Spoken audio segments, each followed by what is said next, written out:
All right.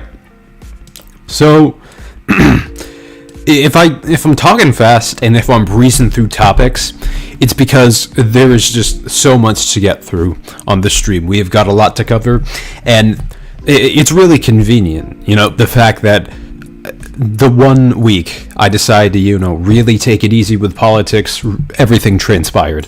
Everything in 1 week. So this is from the AP. Tyre Nichols' brutal beating by police shown on video, and of course it's in Memphis.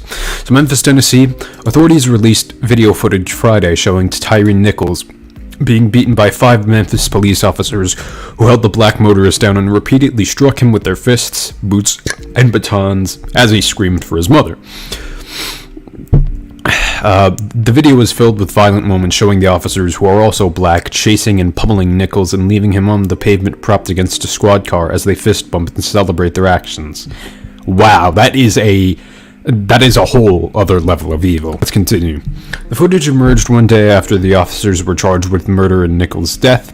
The chilling images of another black man dying at the hands of police renewed tough questions about how fatal encounters with law enforcement continue even after repeated calls for change. Because the reason that, police still remain ineffective after years and years and protest after protest and movement after movement calling for change and controversy after controversy in multiple subreddits, dedicated to exploring this topic of incompetent police, it's that, and this is a characteristic that's essential to it, it's a fundamentally flawed system in its own right. Because what we need is, obviously, we need people to enforce the law in some other capacity, because unless humanity can just demonstrate themselves to function properly without, the enforcement of some standards, it's not going to happen.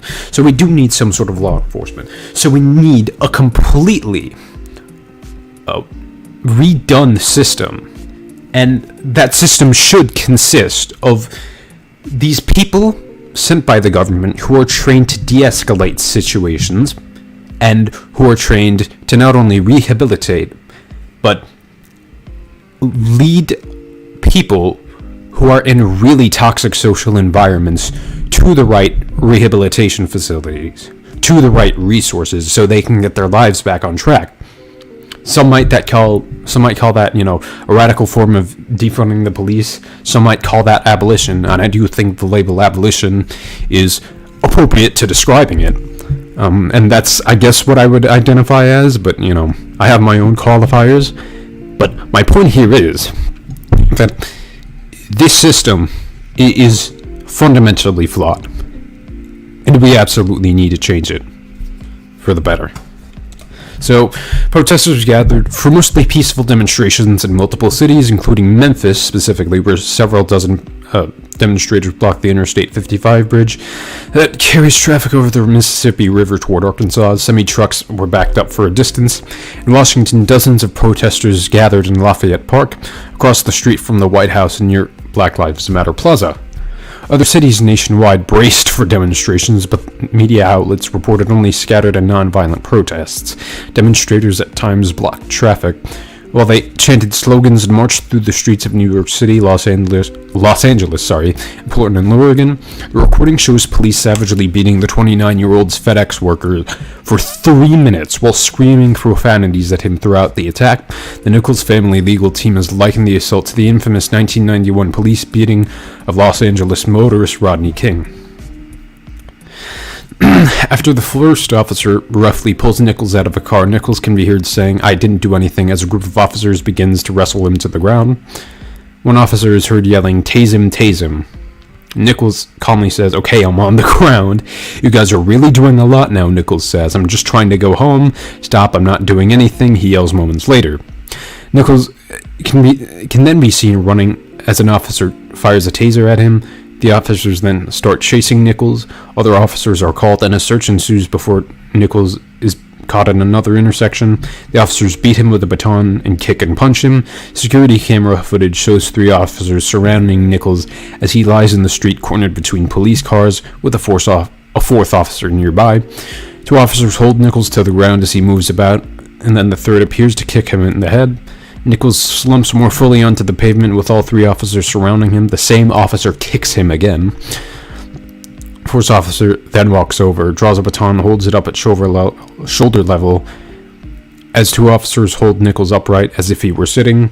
"I'm going to baton the fuck out of you," one officer can be heard saying. His body camera shows him raise his baton while at least another officer holds Nichols.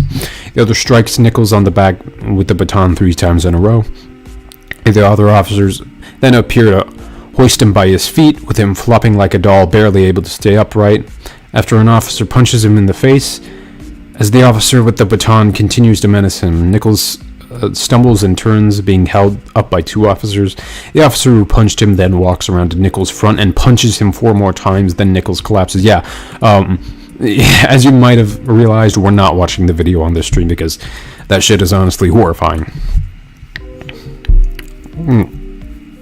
3 more officers run up, and one can be seen kicking Nichols on the ground. As Nichols is slumped against a car, not one of the officers renders aid. The body camera footage shows a first-person view of one of them reaching down and tying his shoe. Oh, absolutely fantastic. That'll be a really major help. So long as he's going up against a tripping hazard, which a tripping hazard is minuscule compared to what he's faced so far before his shoe got tied. So it takes more than 20 minutes after Nichols is beaten and on the pavement before any sort of medical attention. Yeah, okay, even though 2 fire department officers arrived on the scene with the medical equipment within 10 minutes, throughout the videos, officers make claims about Nichols' behavior that are not supported by the footage, or that the district attorney and other officials said did not happen. In one of the videos, an officer claims that during the initial traffic stop, Nichols reached for his gun before fleeing and almost had his hand on the handle, which is not shown in the video, so I'm assuming that's a straight up lie. After Nichols is handcuffed and leaning against a police car, several police officers say that he must have been high. Oh, absolutely, of course. Later, an officer says no drugs were found in his car, and another officer immediately counters that Nichols must have ditched something while he was running away. Authorities have not released an autopsy report, but they have said there appeared to be no justification for the traffic stop, and nothing of note was found in the car. So, the entire reason for this was that, or at least the entire reason for his traffic stop, is because an officer has reasonable suspicion and or probable cause, which they clearly didn't have probable cause in this case. The video raised questions about the role and possible culpability of the other officers at the scene in addition to the 5 who were charged. The footage shows a number of other officers standing around after the beating. Memphis Police Director Sarah and C.J. Davis has said all other officers are under investigation for their part in the arrest. Davis described the 5 officers' actions as heinous, reckless, and inhumane during the traffic stop. The video shows the officers are already ramped up at about a 10. She said the officers were aggressive, loud, using profane language, and probably scared Mr. Nichols from the very beginning. Police are trained to understand that people might flee just because they are scared, said Jeffrey Albert, a criminologist at the University of South Carolina who studies use of force. Well, okay, then that lesson clearly isn't resonating with them, because, the more they're verbal, the more they're forceful in their language and really abrasive, that's not going to de-escalate a situation, which police should be absolutely trained to do. Nicholas' relatives urged supporters to protest peacefully. I don't want us burning up our city, tearing up the streets, because that's not what my son stood for.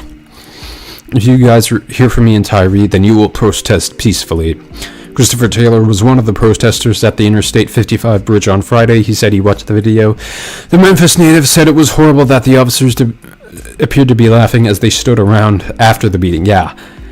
Okay, I'm not reading the rest of this. This just makes me lose my faith in humanity, and I just want to make a more general point here. Okay. So, leftists talk about this all the time. They say that some, sects on the left say that the police and how they are structured and the institution in and of itself is fundamentally flawed. It, in and of itself, is not designed to de-escalate situations. It is only designed to preserve the power of capital, and is only designed to maintain the status quo. And not only that, it is not built to direct people to social services, to actual resources that actually help them get them on their feet. I know I said actually twice in the same sentence there, but I can barely think.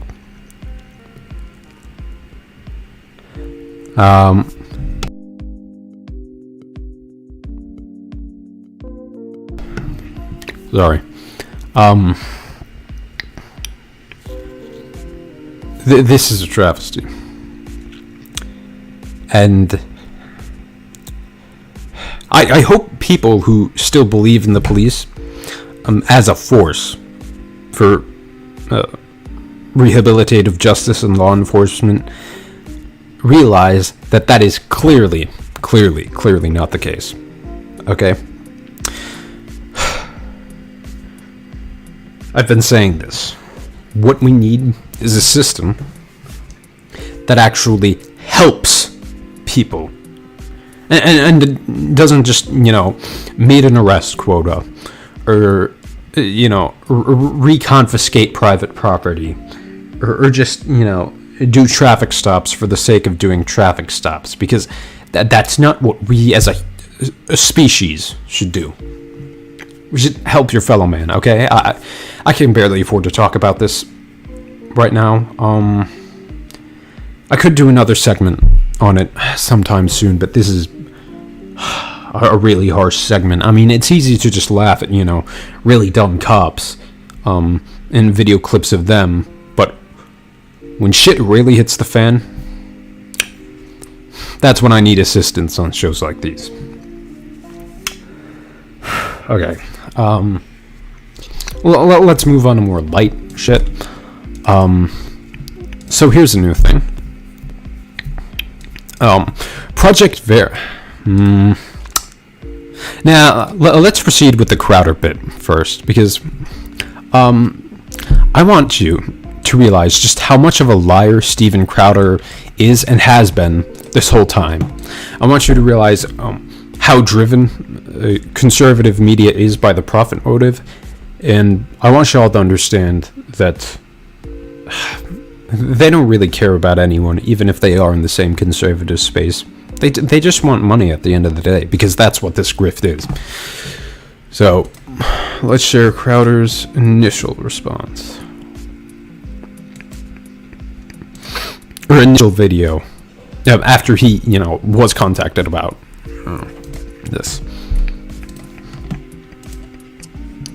So, stopbigcon.com now. I'm gonna put it on 2x speed because I've got a lot to do in this stream. Exists to begin with. It's been a while. Either this has to stop, or I'm going to have to stop.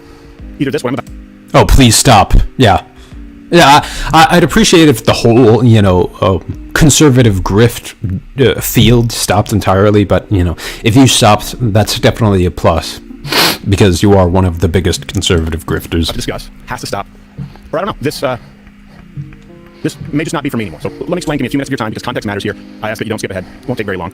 This has been a long time coming. This is a conversation that I've actively avoided, sidestepped, and I've hoped and prayed that it not be necessary behind the scenes for a long while, but that's no longer possible. So if you've watched for the last decade, you know that I've always made it clear that we here at Mug Club are in the business of serving you, the viewer, you watching, listening right now. I've also made it clear that I wouldn't be in the business of attacking other conservatives, regardless of disagreements or personal issues. And I've always explained my logic was relatively simple. I believe there was more voices out there rather than less, regardless of minute differences, considering the magnitude of the battle that we are genuinely fighting for our country right now.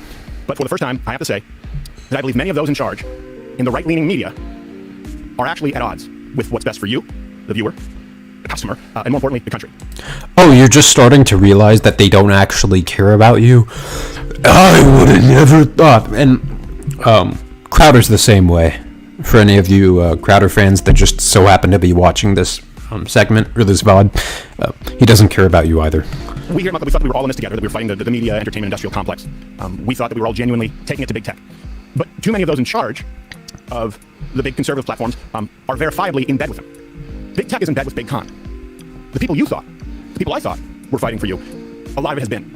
If you want conservatives to fearmonger about something and to be afraid of something in general, just put the word big in front of it. Doesn't matter. Big calculator. Yeah, that'll rile them up. Big outdated floppy disk. Big Crowder. Oh, yeah. How to get his audience to turn against him immediately. A big con. Now, I'm specifically avoiding naming names or going after individuals in this video because I genuinely hope that those I'm addressing, and you know who you are, have a change of heart. It's never too late to do the right thing. Guys, this is a genuine plea. We can all do better. We can all do better. It's never too late for you to get the hell off every single platform so I don't have to see your grifting face again. To be this way, and please, don't make me have to provide receipts. And for the others out there who have now been able to verify, have been locked into exploitative contracts that I have the luxury of not having to sign, which is why I'm doing this. Those of you out there who exploitative, the exploitation of labor.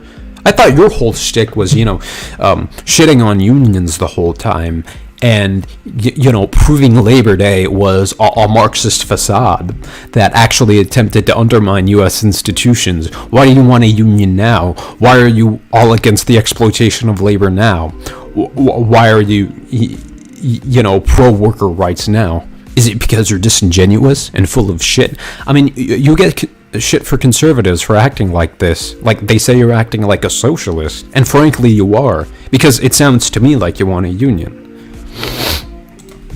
And listen, and you know what I'm talking about. Stay tuned, I've got something for you before this video is done. So, there are a few points to address. Now, many, but not all of the suits running the business of big conservative, big con, at best don't share your values, and at worst are taking advantage of your good graces. Both. Because one, they not only don't believe in your values, actually. I mean, a lot of them are liberals at heart, and at the worst, libertarians. But two, they just want your money. That's all it is at the end of the day. If I purely wanted your money, why would I be so pro-union? Why would I be pro-minimum wage? Why would I be expanding the coverage of Medicare?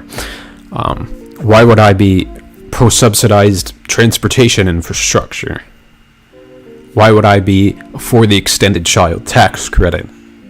These are all things in the working class's interest, but conservatives don't care that their own interests are being undermined. I've watched our country be harmed as a result.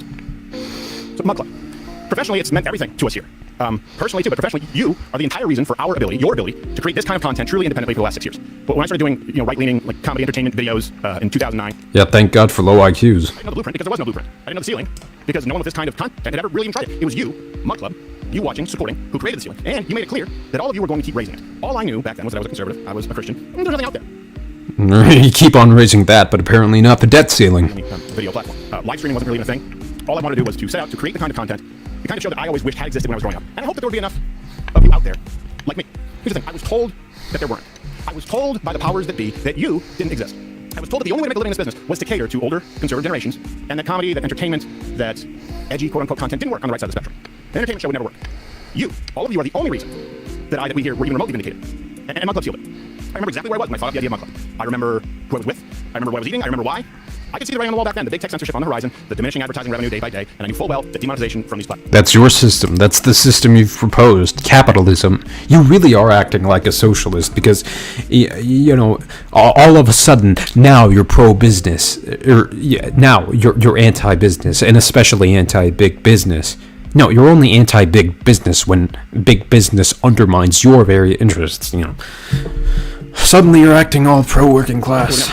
But I wasn't really sure that this would work. At that point in time, getting anyone to subscribe to anything was pretty much impossible. Everything on the internet was basically free except for pornography. Even Netflix, the only player in the space at the time between shipping DVDs of Poltergeist 3, they were struggling with online streaming. But I found a great partnership back then, a partnership with a company called 𝖯TV, which later purchased the Blaze and used that name going forward. And on election night, 2016, so many of you signed up at the back end of our site crashed, we couldn't handle it. And it only grew from there. Now, I want to be clear about something. This video here, it's not about the Blaze. When they were purchased by 𝖯TV, the company's goals, their vision, simply grew further apart from mine, from ours here. It just wasn't the right fit. Yeah, I wasn't thrilled about some things and the handling of Mug Club leaving, and that's why we launched mugclubforever.com, where you can sign up just to be able to reach you. This really isn't about that, so I want to create some separation here. Business relationships and all the time, that's business. But I was in a period to field offers from other people, other key players in this movement. They flooded it. Now, before you guess who it is, before you start trying to do some Sherlock Holmes work, there are far more people beneath the tip of the iceberg than you know about who are trying to get into this space. There are more than you would probably assume. So I went into free agency. I looked over the offers, and I saw the clause come out. And I don't just mean unreasonable demands for control, but what I would argue are immoral terms that actually punish conservative content creators on behalf of big tech. And that's something that I just couldn't unsee. And I want to, it's not the exception. It's the rule. Kids out there coming up. We need to build a bench here in this movement. It's almost impossible. Don't sign these contracts.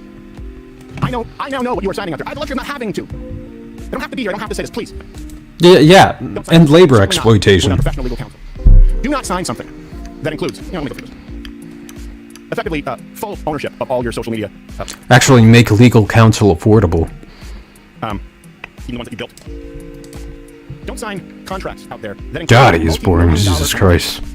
For different... Let me read you an example of what I mean. And this would be... If Crowder fails to deliver monthly content, any monthly, quarterly content in the corner, including any and all ad reads, and by the way, all these contracts, 3, 4, 5 ad reads per show, which would fundamentally change what this show is. Or dollar bill. If failed to do that, there would be a $250,000 reduction in fee per quarter. If, let's say, we did do everything per quarter, but annually, maybe miss something, like let's say we went to change my mind instead of a daily show, which of course requires a lot more work, it'd be a separate $1 million penalty for that if you miss a single piece of content.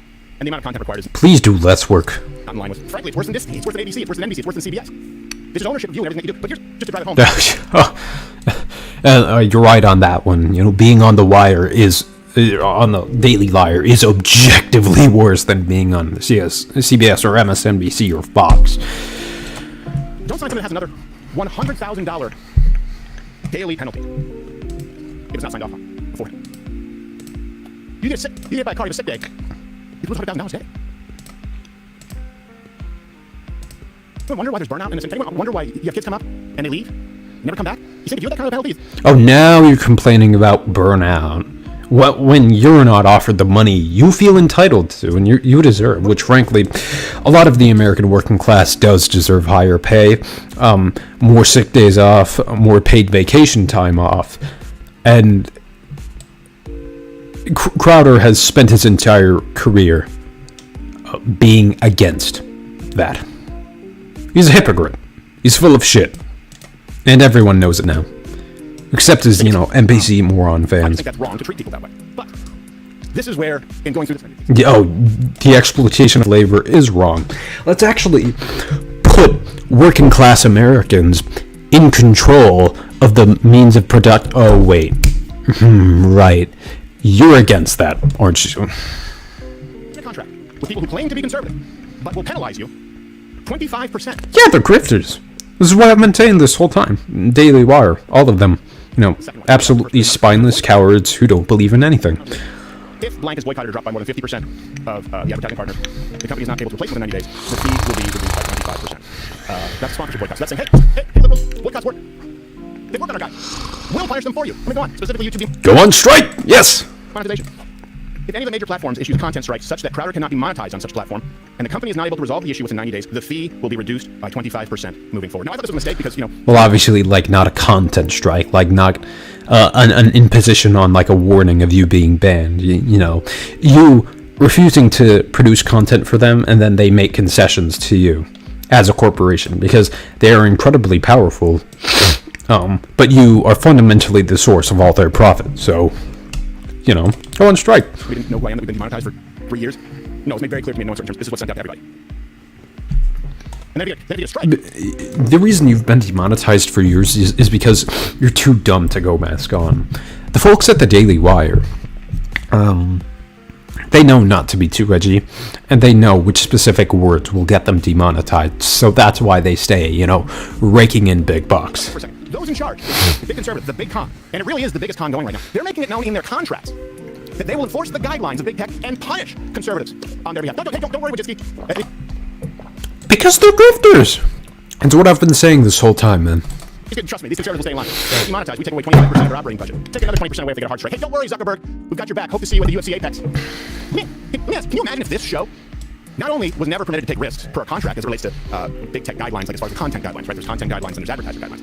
Can you just imagine a world where this show could never take risks in relation to those guidelines? Some say things like mRNA injections, election integrity, take your pick. But one step further, if this show had to be advertiser-friendly on YouTube, those guidelines pretty much read, don't say anything offensive ever. Well, what's offensive? Whatever is stuck in Susan Wojcicki's product.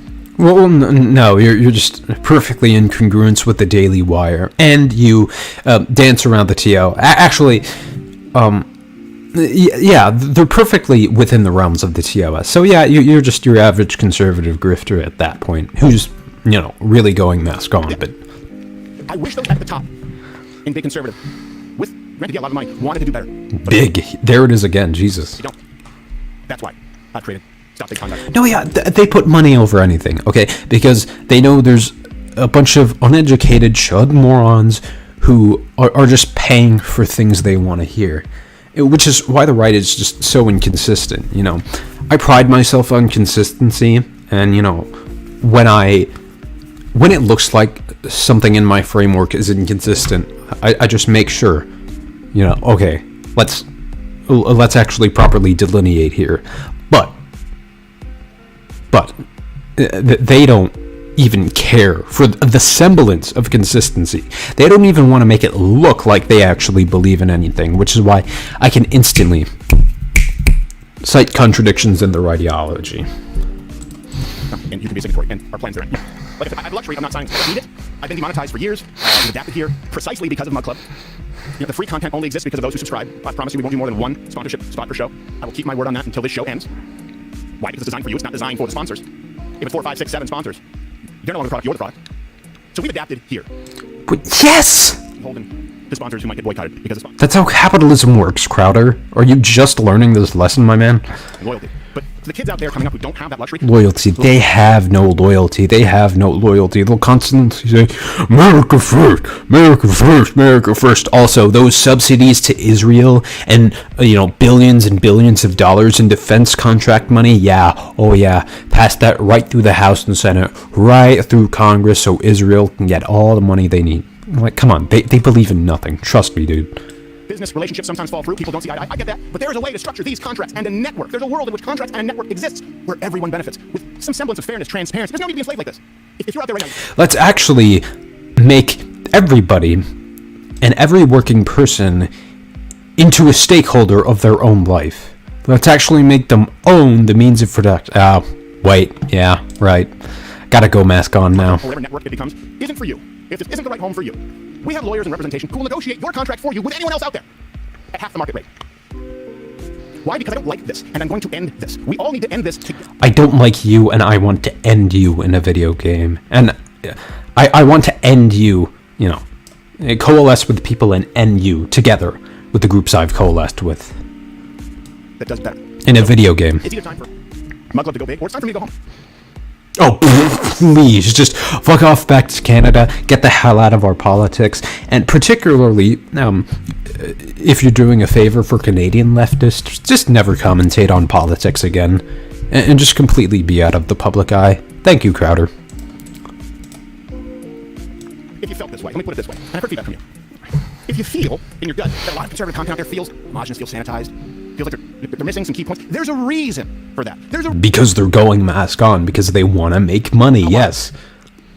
And I know any contract that I would have signed would have turned this into yet another softer radio show on video, littered with live reads for every sponsor that can be crammed into every single episode possible. Devoid of sketches, change of mind type segments of spontaneity, the levity that's made this show exactly what it is. Oh, and by the way, I was told would never work. This is why people like Ben Shapiro and Michael Knowles aren't edgy in the same way Nick Fuentes is. Because they want to keep monetization. Because they know if they go mask off, that's them instantly kicked off the platform. Them being off the platform means going onto alt tech, but there's no money in alt tech. It's all a grift to them, okay? That's what I've been saying for years. And a grift to you too, because...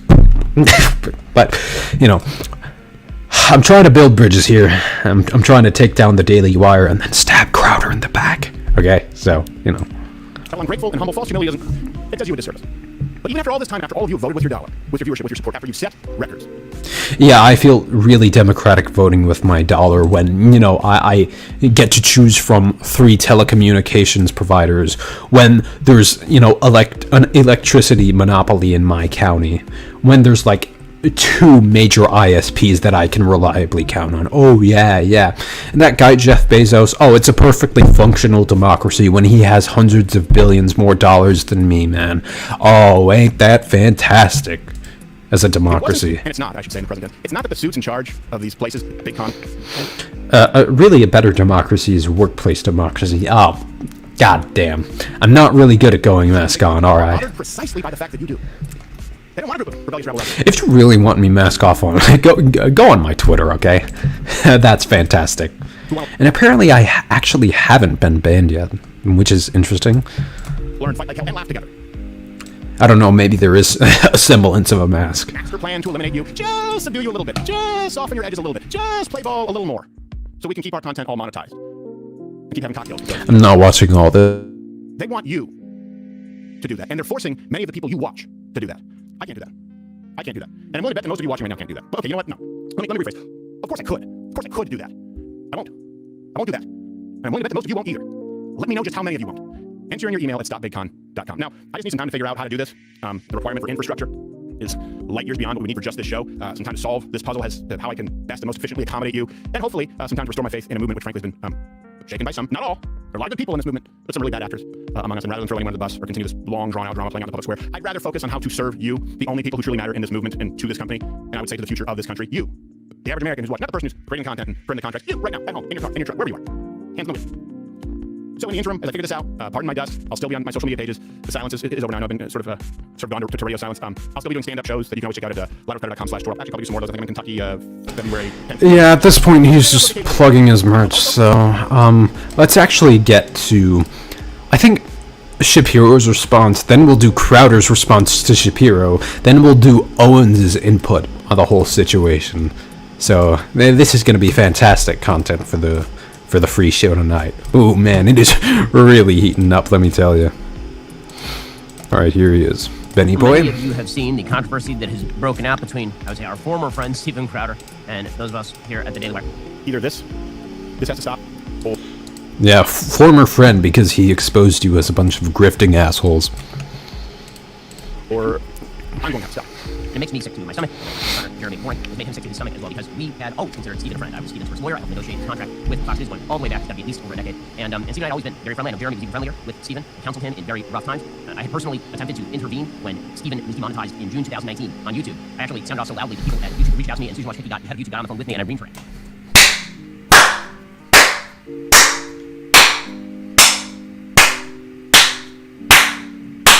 Hindsight's 2023.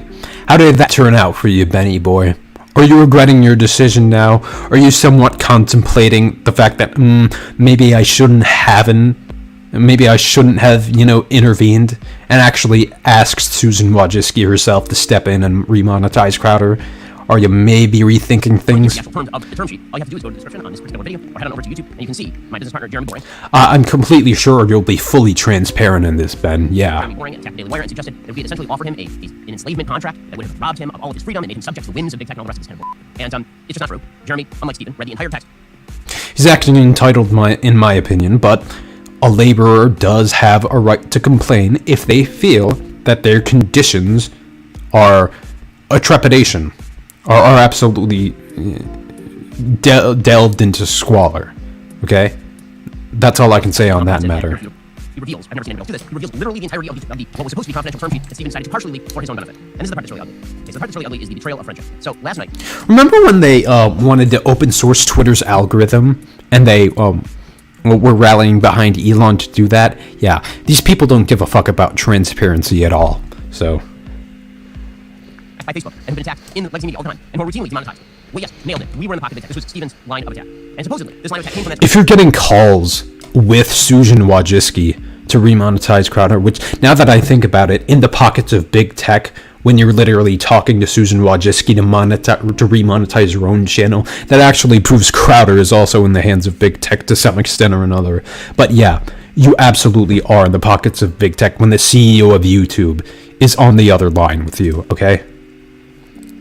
So don't act like you're some small fry, drowning in a sea of, viewers flocking to a better content creator, because that small fry is me, not you. You have 5 million subscribers, okay?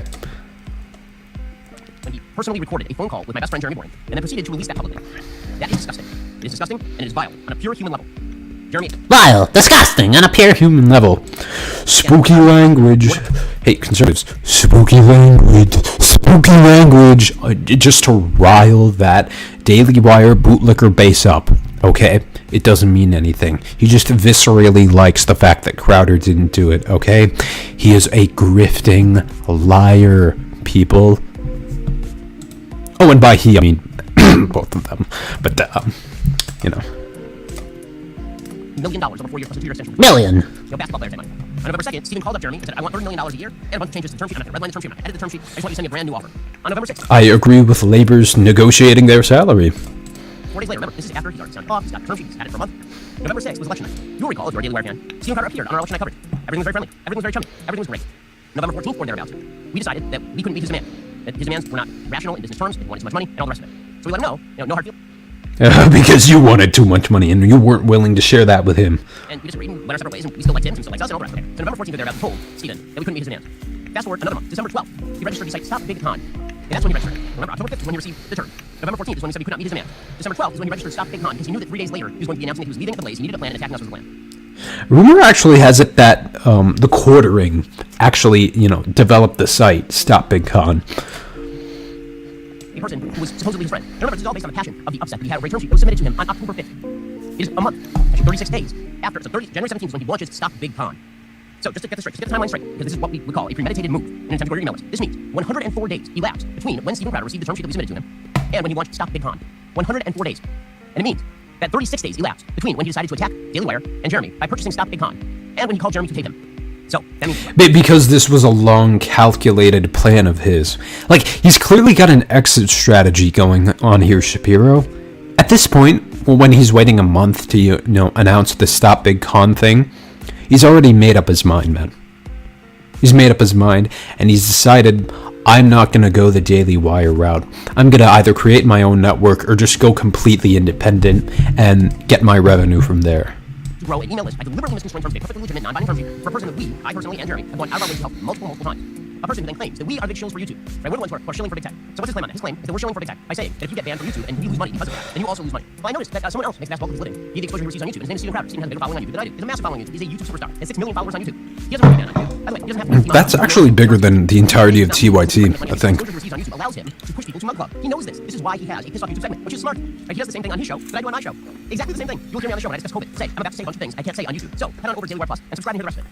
Stephen does the same thing. He said, I'm going to have a YouTube segment, which avoids saying the things. Honestly, maybe I think I should go on some of the alt-tech platforms just to Fed post, honestly, because they might have a few more lax restrictions when it comes to that. So let's listen to Benny Boy here. It has to do with you don't get to attack my best friend and suggest that my best friend is some sort of shill for big tech when you spend every day, literally every day in this business, attempting to Isn't a shill for big tech when you're literally on the phone with Wojcicki? No. Don't act like you're not deep in the pockets of big tech. Shut the fuck up, man.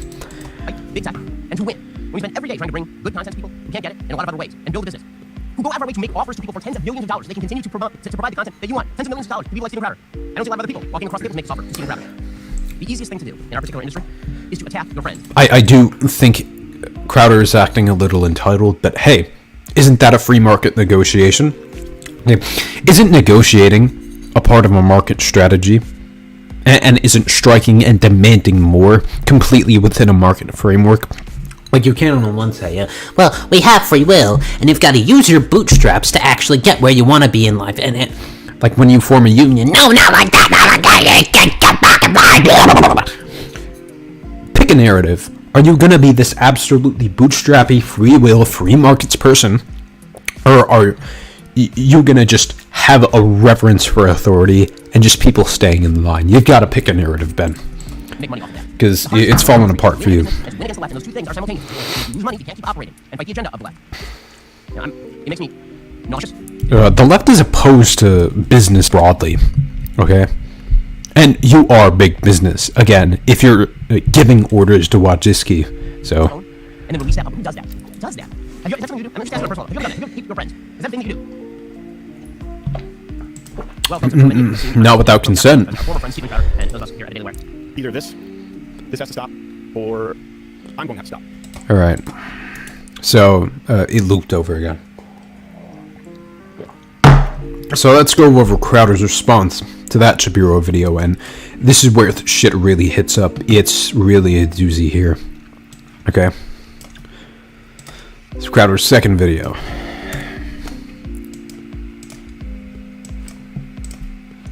All right, let me share it. Oh, sorry.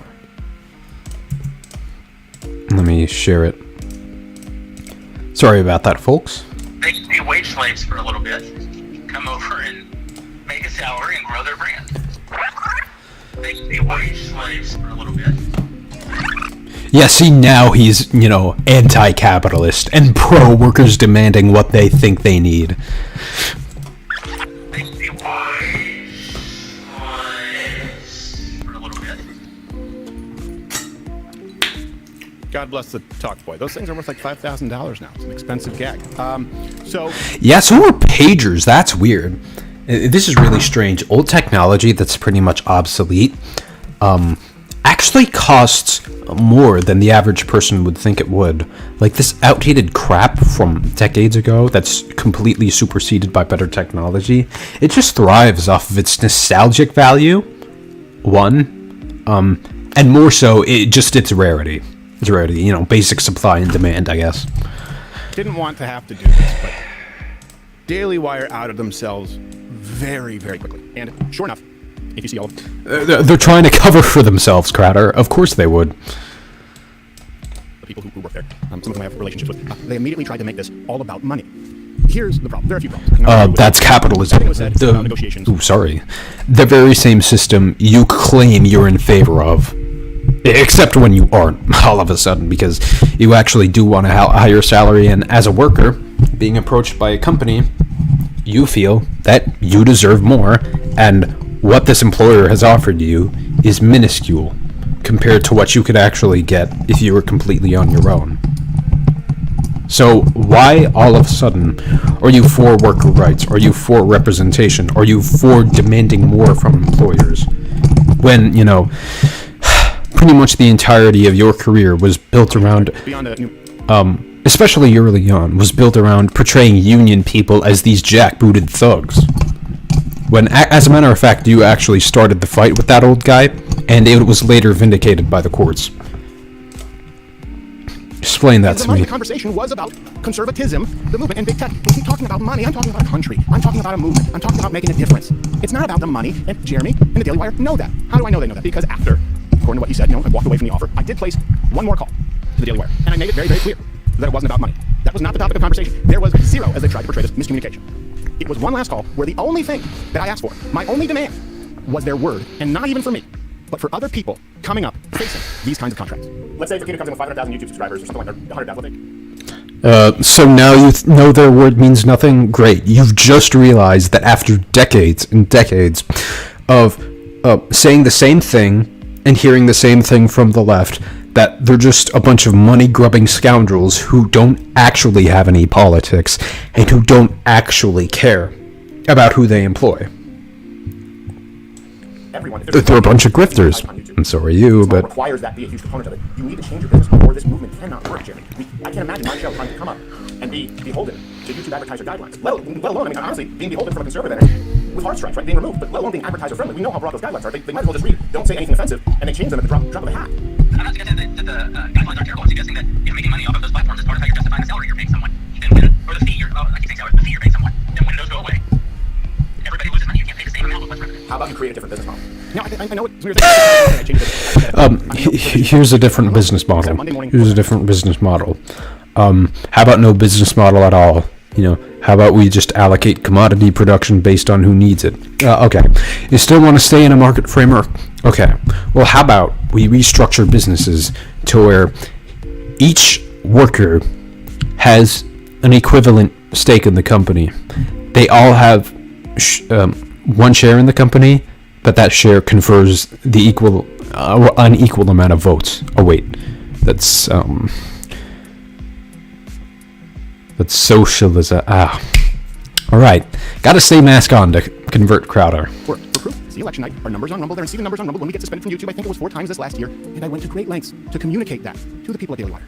There can be no next me if the people at the top with financial resources are doing the big. That's being the arm of big tech. What you just said is, well, we have to play ball with big tech if we want to make money. Well, I don't. Why don't you guys follow a model like I have and scale it? That's what I've been doing since 2014. That. I've been trying to make sure, which I thought we were all doing, that we can all flip the bird to Silicon Valley. This is saying we need him and you need to play ball.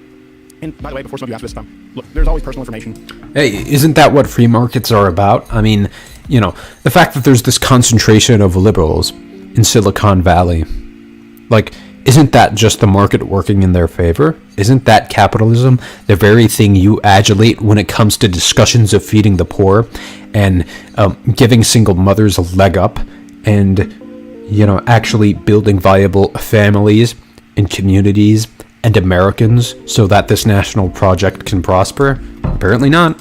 On phone calls. For the record, I've recorded 3 people on phone calls in my life. All 3 are involved with big tech. Just to be clear, the entire call transcript has been sent to others to verify without hopefully having to release the whole thing. And I'll be on that Tim Pool show, I believe, on Monday to talk about it. Now, this is something else that's been brought to my attention. Look, some people... Yeah, we'll watch that in another stream. Personal. Obviously, when we released this video, we didn't name names. I told you there are a lot of people in the space who made offers, and it is true. There are quite a few, and there are some others that have been pretty similar to this. This isn't an incredibly unique scenario, but there have been some good people out there too, which we're talking with them. So I do know that some people from Daily Wire have come out, maybe been instructed to, I have no idea, I don't care. They've gotten very personal. I don't want to do that, because I didn't want to. But now it's sort of necessary for me to do so. So these are the only personal things I will say about the people at Daily Wire. Andrew Klavan is one of my favorite people of all time. He has an unbelievable skill to make you feel like the smartest guy in the room, even though I guarantee you he's smarter than you. There are very few people whose company I enjoy more than Andrew Klavan. Another unbelievable skill he has is to get absolutely minuscule, like views in the mere 5,000s. Okay, even though he's a member of the Daily Wire, that's really, really something. That's really something if you're getting such minuscule views. I guess they don't really like Klavan. It's just what I assume. Guess what? We gotta check out Klavan's content sometimes. I mean, it's really boring, but he also makes some really dumb arguments, so, yeah. And here's something I would like to ask, because I know that they try to play the identity politics and misrepresent the whole financial situation, but yeah, over the course of 4 or 5 years, the total operational budget, meaning 25. Shapiro and company are also completely fine invoking identity politics when Palestine is mentioned. The Jewish people are constantly oppressed Everywhere, and then when it comes to, really heavy-hitting anti-Semitic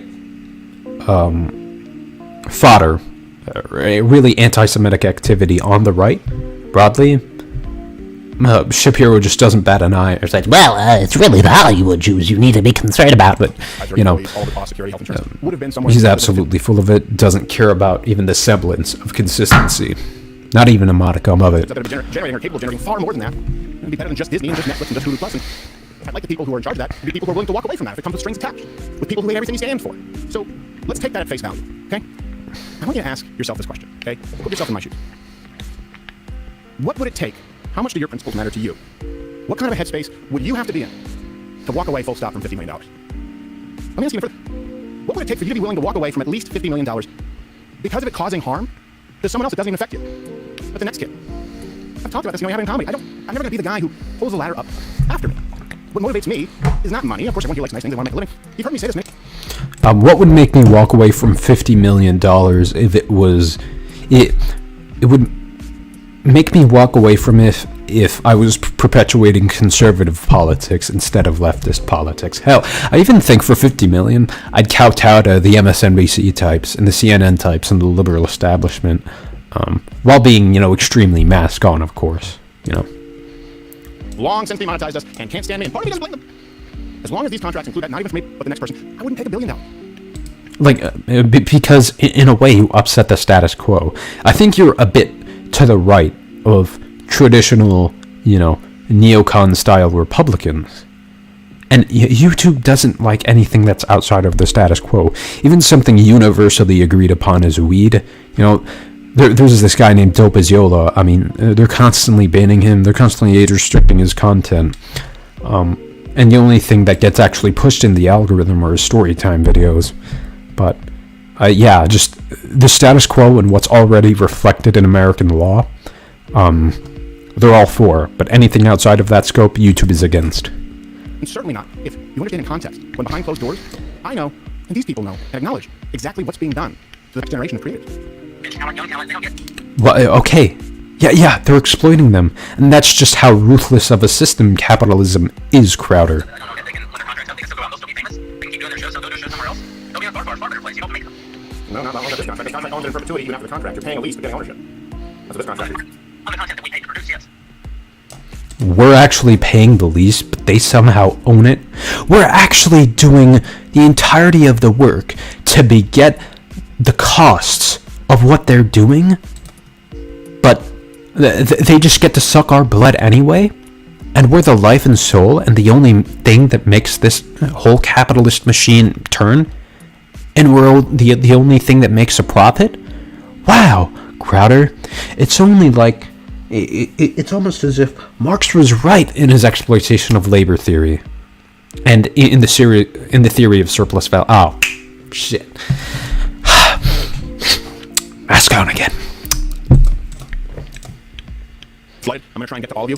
But here's the thing. Let me give you my word right now. My word. Everyone, you can timestamp it, call me on it. Here at Mug Club, we will never take any ownership over your social media platforms or your channels, and I don't want a dime ever of your YouTube revenue. You make your own decision as to whether you want to be monetized or not. Some people want to, some people don't. I just have a problem with requiring that you do and penalizing you if you don't. And to Daily Wire, to the rest of the people out there, give me a call. And look, let me put it this way.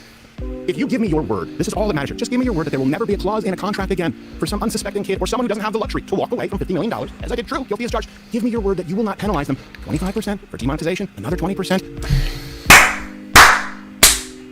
What a martyr. What a martyr.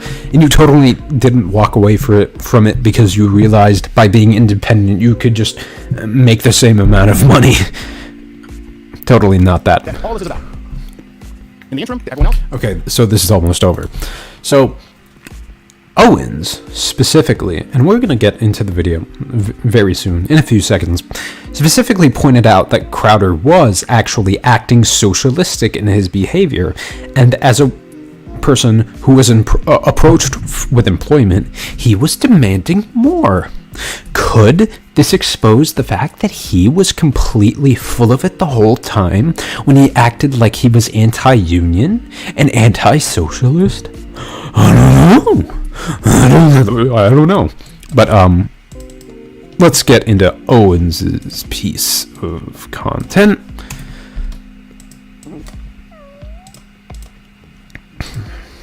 And you need to speak out for Steven Crowder. Candace, if you're under duress. All sorts of comments like that, and I had no idea what they were talking about. I obviously then went to Steven Crowder's YouTube page and I saw a video that he...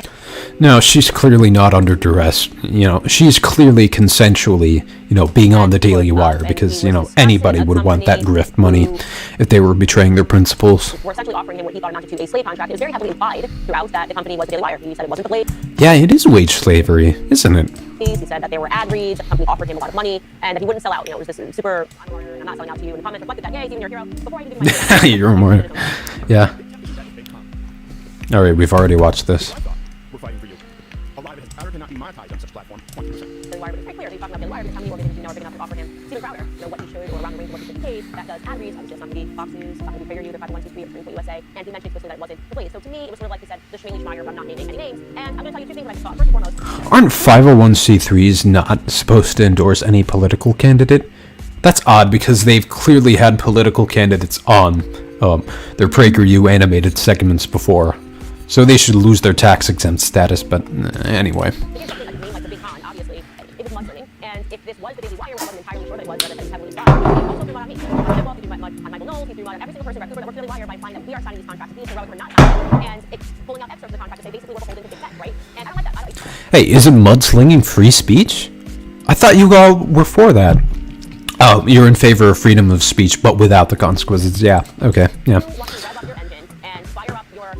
Don't get mud on my car, right? That's my thing. If you want to go to war, keep me out of it. At least say this was a contract that was offered to me, kind of makes this plea. And again, people were just on board with it. But I will also be honest, I was a bit disturbed. Like I said, heavy accusations that this is how the contracts are being handled. This would mean and imply that I was working for an organization that is not acting in the capacity of what I would like, how I would like them to act, right? Or acting in good faith for the talent, and it's self-predatory. So the first thing I did was I reached out to executives here and was like, what is this? Are you guys going to respond to this? I want to know whether or not you're actually treating people behind the scenes. It matters to me. It's always mattered to me, okay? You can speak to any organization that's ever worked with me. I have a very good reputation. I maintain friendship with everybody. I don't personally know Steven Crowder. To be honest, the first time I ever had any correspondence with him, he was a bit of a dick to me. I probably could bleep that out, whatever. But he offered me online coming to show. I said yes, and an hour later he lied and said that I canceled, and I never did. And then he corrected it and said, oh, we got confused. And oh, you're just now realizing that he's actually a liar and he's completely full of it? In my years following politics, I honestly would have never thought, Candy. I would have never thought. I canceled on your show, I never did. But anyways, I never met him in person, and I think he's tremendously talented, and I laughed all the way through his lesson coverage. So I didn't really have more situation. I wanted the Daily Wire to respond to it. God, her audio is like really loud. I sold the devil. Was the implication here. So Jeremy Boring, the co-CEO of Daily Wire, did in fact give a response. Actually, a oral response, a 1-hour response last night, which I watched at least, which was I would say. And he went through the contract that they offered Steven line by line. Again, it was an hour long, so I absolutely cannot play it right now. We covered the entire show. You should take time, you should watch it, because he adds clarity and he expands. He goes through the entire contract. There could not have been more transparency. He goes through the entire contract that was offered, and it allows people to actually discern what really went down. What really went down, according to Jeremy, I'm very confused. is that Yeah, according to Jeremy specifically, yeah. he was able to create it. He left the blade. The Daily Wire offered him a contract, a huge contract, by the way, $50 million they offered him. First, they said we won't even talk how much offering him. Now, Daily Wire came back and offered $50 million, and then Stephen's agent wrote back that they wanted $120 million. Basically, you wanted $120 million over the span of 4 years, which, by the way, pretty unrelatable. Okay, this was last year. I think Jeremy said this all the time in the middle of last year, and then Jeremy went back and said there was no way they could afford that. Months passed, I don't know, Stephen Crowder, new year, new me, popped up in January, was like, actually, give it to me, and F you, Daily Wire. I'm not okay with the fact that you even offered me this contract in the first place. By the way, it's a term sheet, not a contract, okay? So Stephen Crowder is relying on the ignorant people who don't know how business works, okay? Don't understand that this is how it works. They put an initial offer on the table. That's me. You go get your lawyers, and I've been having trouble catching up. I know how cooperative businesses work. I know how the abolition of business works, but, you know, I know how employment works. Definitely know how employment works, but not, you know, business. I said, no way to this. Here's what I'm saying. They said, no way to this. And I said, no, you go back and forth. And this is just something personal, okay? And of course, if I did not believe that I was signing, or I thought it was just advantageous, we talked it out. They gave explain their logic, and I explained my logic and what my fears are. This is totally normal in the capacity of contracts everywhere signed. And yet, by removing some crucial information in his initial video, like I said, I felt the same way after I watched it first. It made it seem as though the Daily Wire was trying to enslave Stephen Crowder. It's just not fair what Stephen Crowder did. I think that honestly he's acting a bit like a child actor. I think it's incredibly immature to not give people all of the information up front, right? To refuse to name specific names. Acting like a child's act. Yeah. That's kind of true. Because he was one. Yeah. On Arthur. And egocentric, right? So this is my experience, and therefore it must be everybody else's experience. And so I'm going to be the hero by saying that everyone's under duress and can come to me, but it's not my own company. At the end of the day, I think what happens, this is completely my opinion, by the way, so I'm not looking twice, not under duress, is that Stephen Crowder became a free agent, and he's feeling a little vulnerable right now, right? He's used to working for other organizations, has some guaranteed pay, and he thought that Daily Wire wrapped people to meet him at $120 million. They didn't take it fine, and he's still feeling a little shaky on that. It's scary to go out on your own. I thought about it. I thought about going out on my own. It's a lot of work. Maybe down the line I will, but it's a scary thing to go out, to step out on your own and say I'm going to do this thing completely by myself. As Jeremy pointed out, he was not done that before, right? And so to do this, he pulled a move in which he was going to try to take a bunch of people that were subscribed to Daily Wire and start his own company. So essentially say, I'm the hero, I'm the martyr, follow me because I'm not like those guys, and he's going to start his own shop. And that's what he's trying to do. Some people fell for it and said, I'm looking to be a mug till I die, and didn't understand that really nothing happens here other than nobody wanted to pay Stephen Crowder $120 million. So he turned to his viewers who he thinks are stupid after not this pushing work, right? If it's like normal, you get back and forth, and they were going to make up their loss. People are upset by the video, the millions of people who watched it are now going to give him $1, whatever it costs to be in a mug club. Yeah, these chuds know. Well, the people at the Daily Wire, and Crowder to a great extent, realize that their audience is full of absolute morons, all these chud audiences. So what they do is that so long as somebody says it first, that makes it so in the minds of conservatives, and they constantly call the leftists NPCs. If you say it first, or just say it at all, if you just make shit up in front of a conservative audience, especially if they're QAnon brained, you know, it resonates as truth to them. Okay? Truth to them, sorry, I can't enunciate. How about expand Snap's coverage if you actually think that's a problem, Candy? How about that? Oh, no. Could it be that you're against that because you're completely full of shit? Yeah.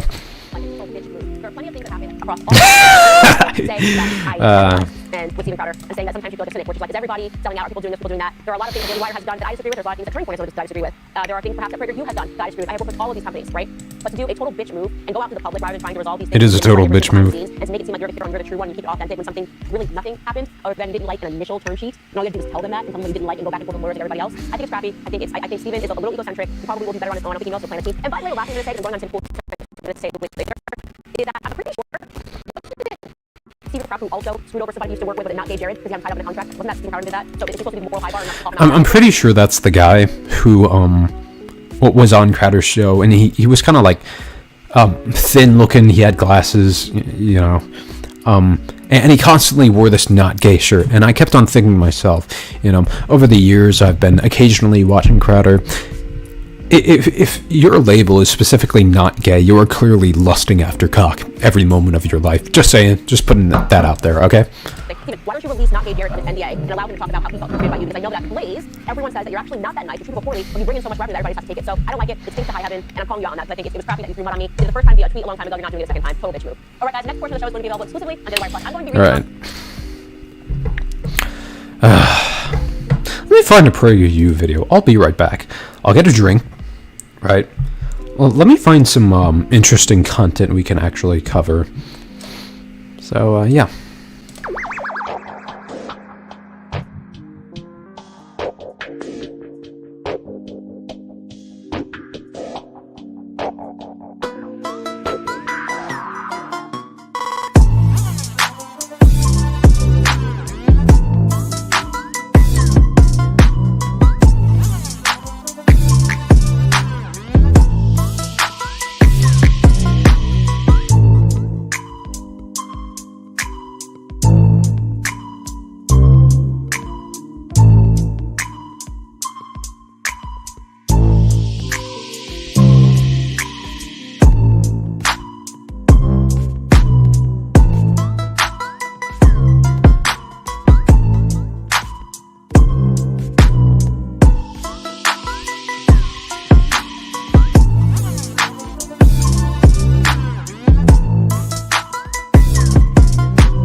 All right, we're back. So, here's a guy. Christ. Okay, so I don't know what they're doing out there.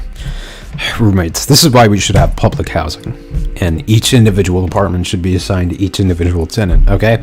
For public housing, all the way. Anyway. Right.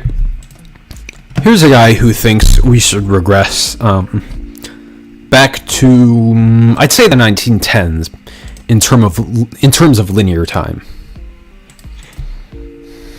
You don't need me to tell you what America's problems are. Plenty I think I'm looking at them right now. of people can do that. Instead, let me tell you about America's future.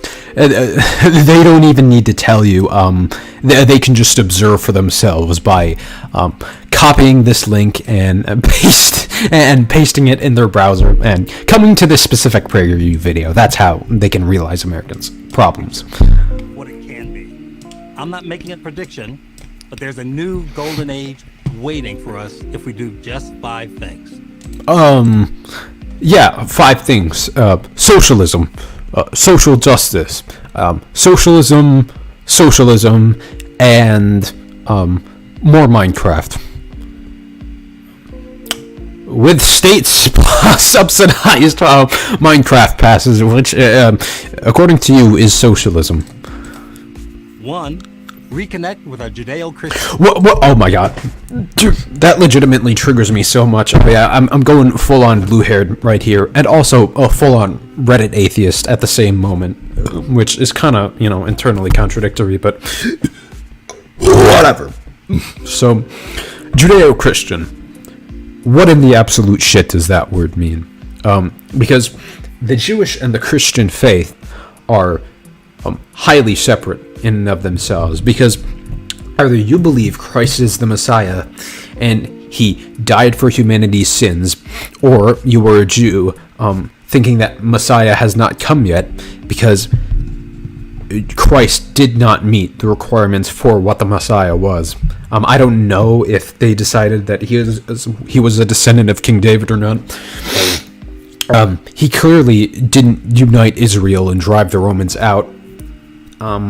And I guess the Jews were legitimately not convinced by him being the Messiah. So these are clearly contradictory faiths. And Christians constantly like to say, when I try to ad absurdum them, into saying,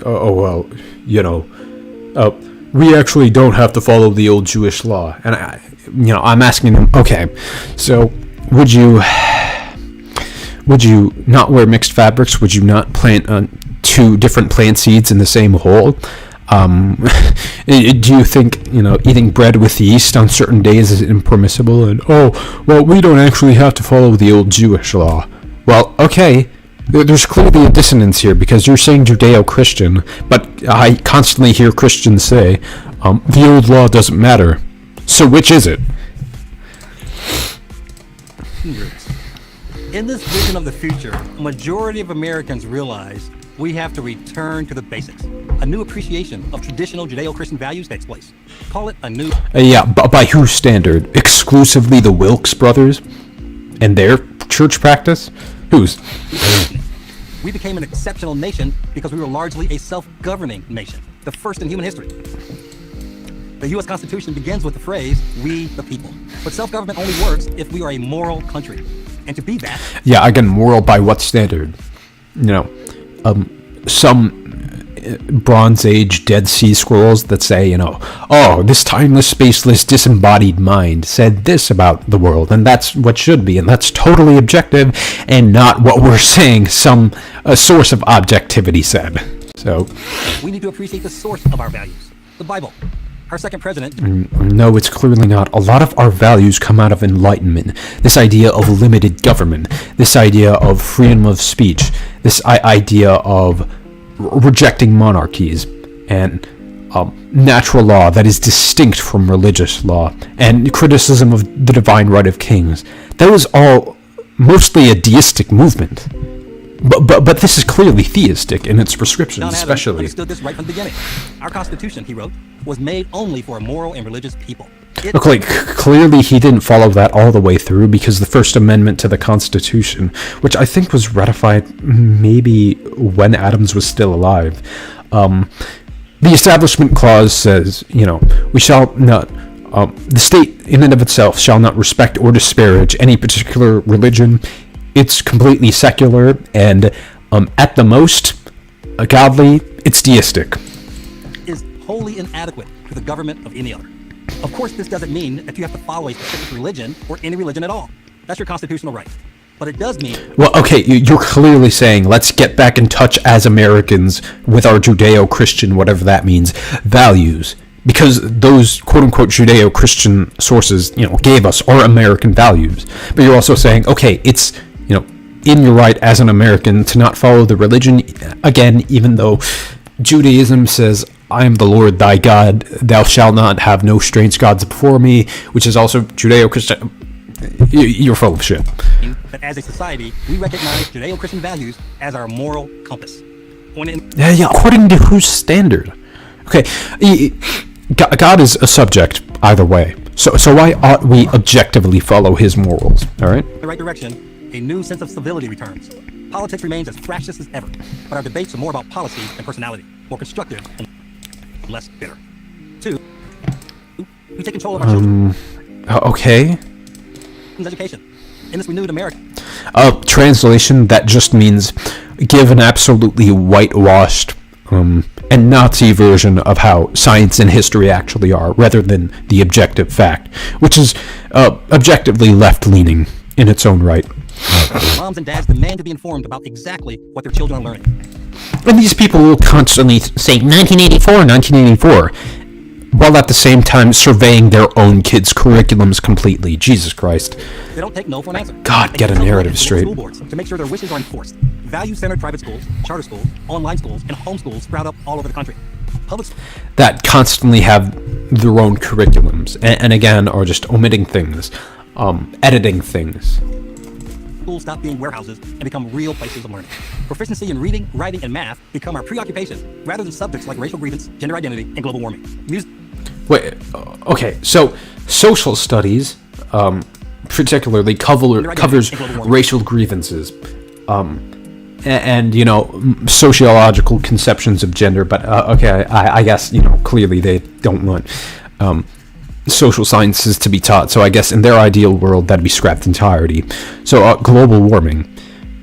Do you not know that math and statistics and every field of numerical analysis reifies the conclusion that anthropogenic climate change is real, and that it is increasing at such an alarming rate to the point where it is a societal and existential detriment. Don't you know that? Music and art appreciation make a comeback. So do dress codes. Wait, music and art appreciation? Since when do y'all give a fuck about music and art? God, like...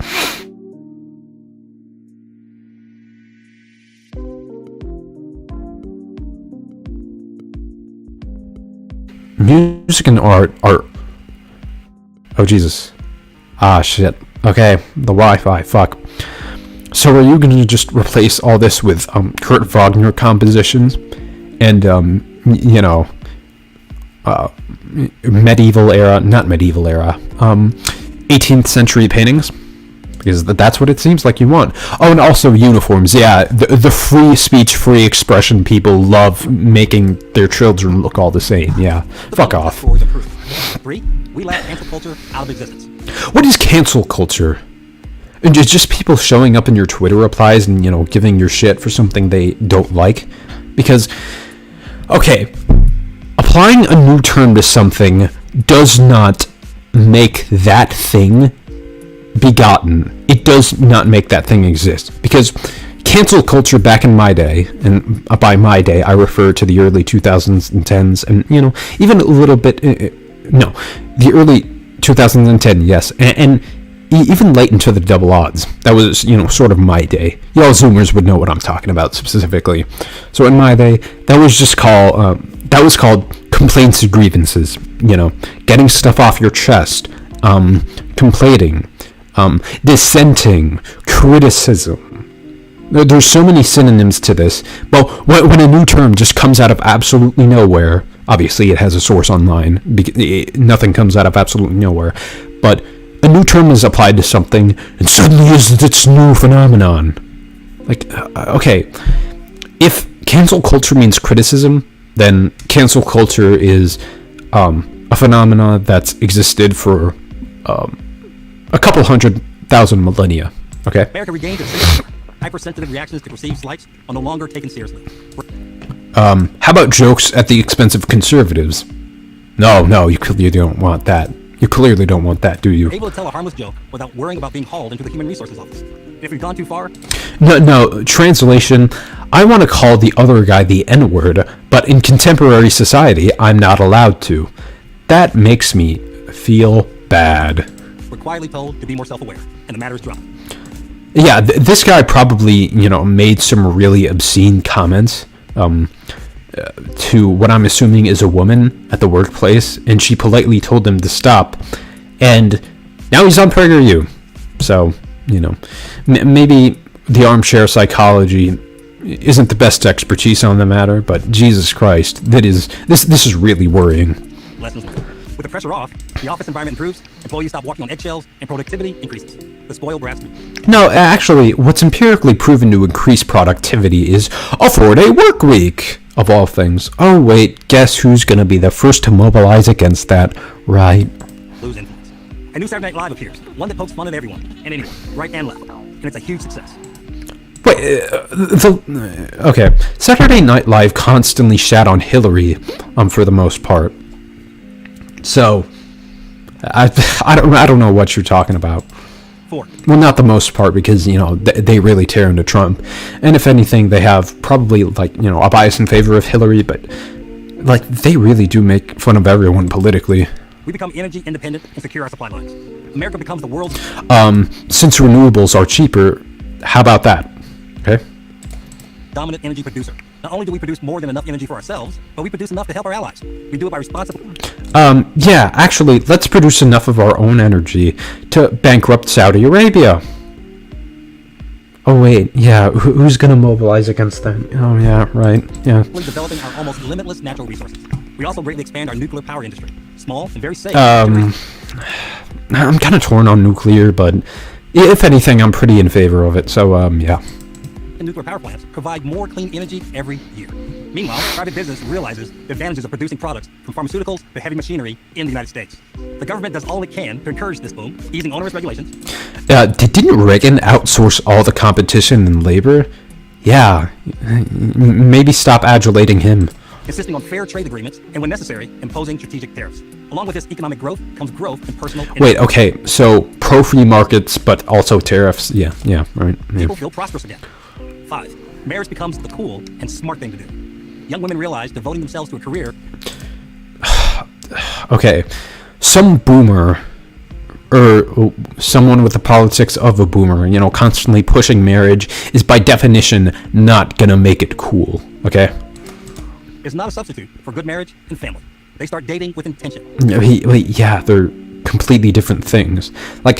Conservatives always make it this strict and rigid, false dichotomy, frankly, between being married and having a family and, focusing on your career. But I don't understand why mothers couldn't do both.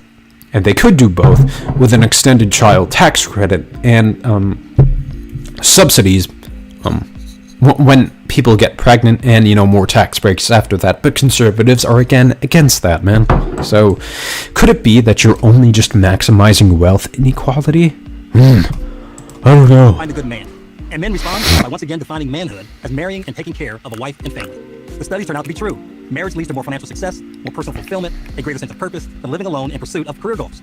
The marriage citation needed. rate goes up across all races, and the average age that people get married goes down, reversing a 50-year trend. Both men and women are happier and experience less depression than the previous generation. Citation needed. 5 action steps to a new American century.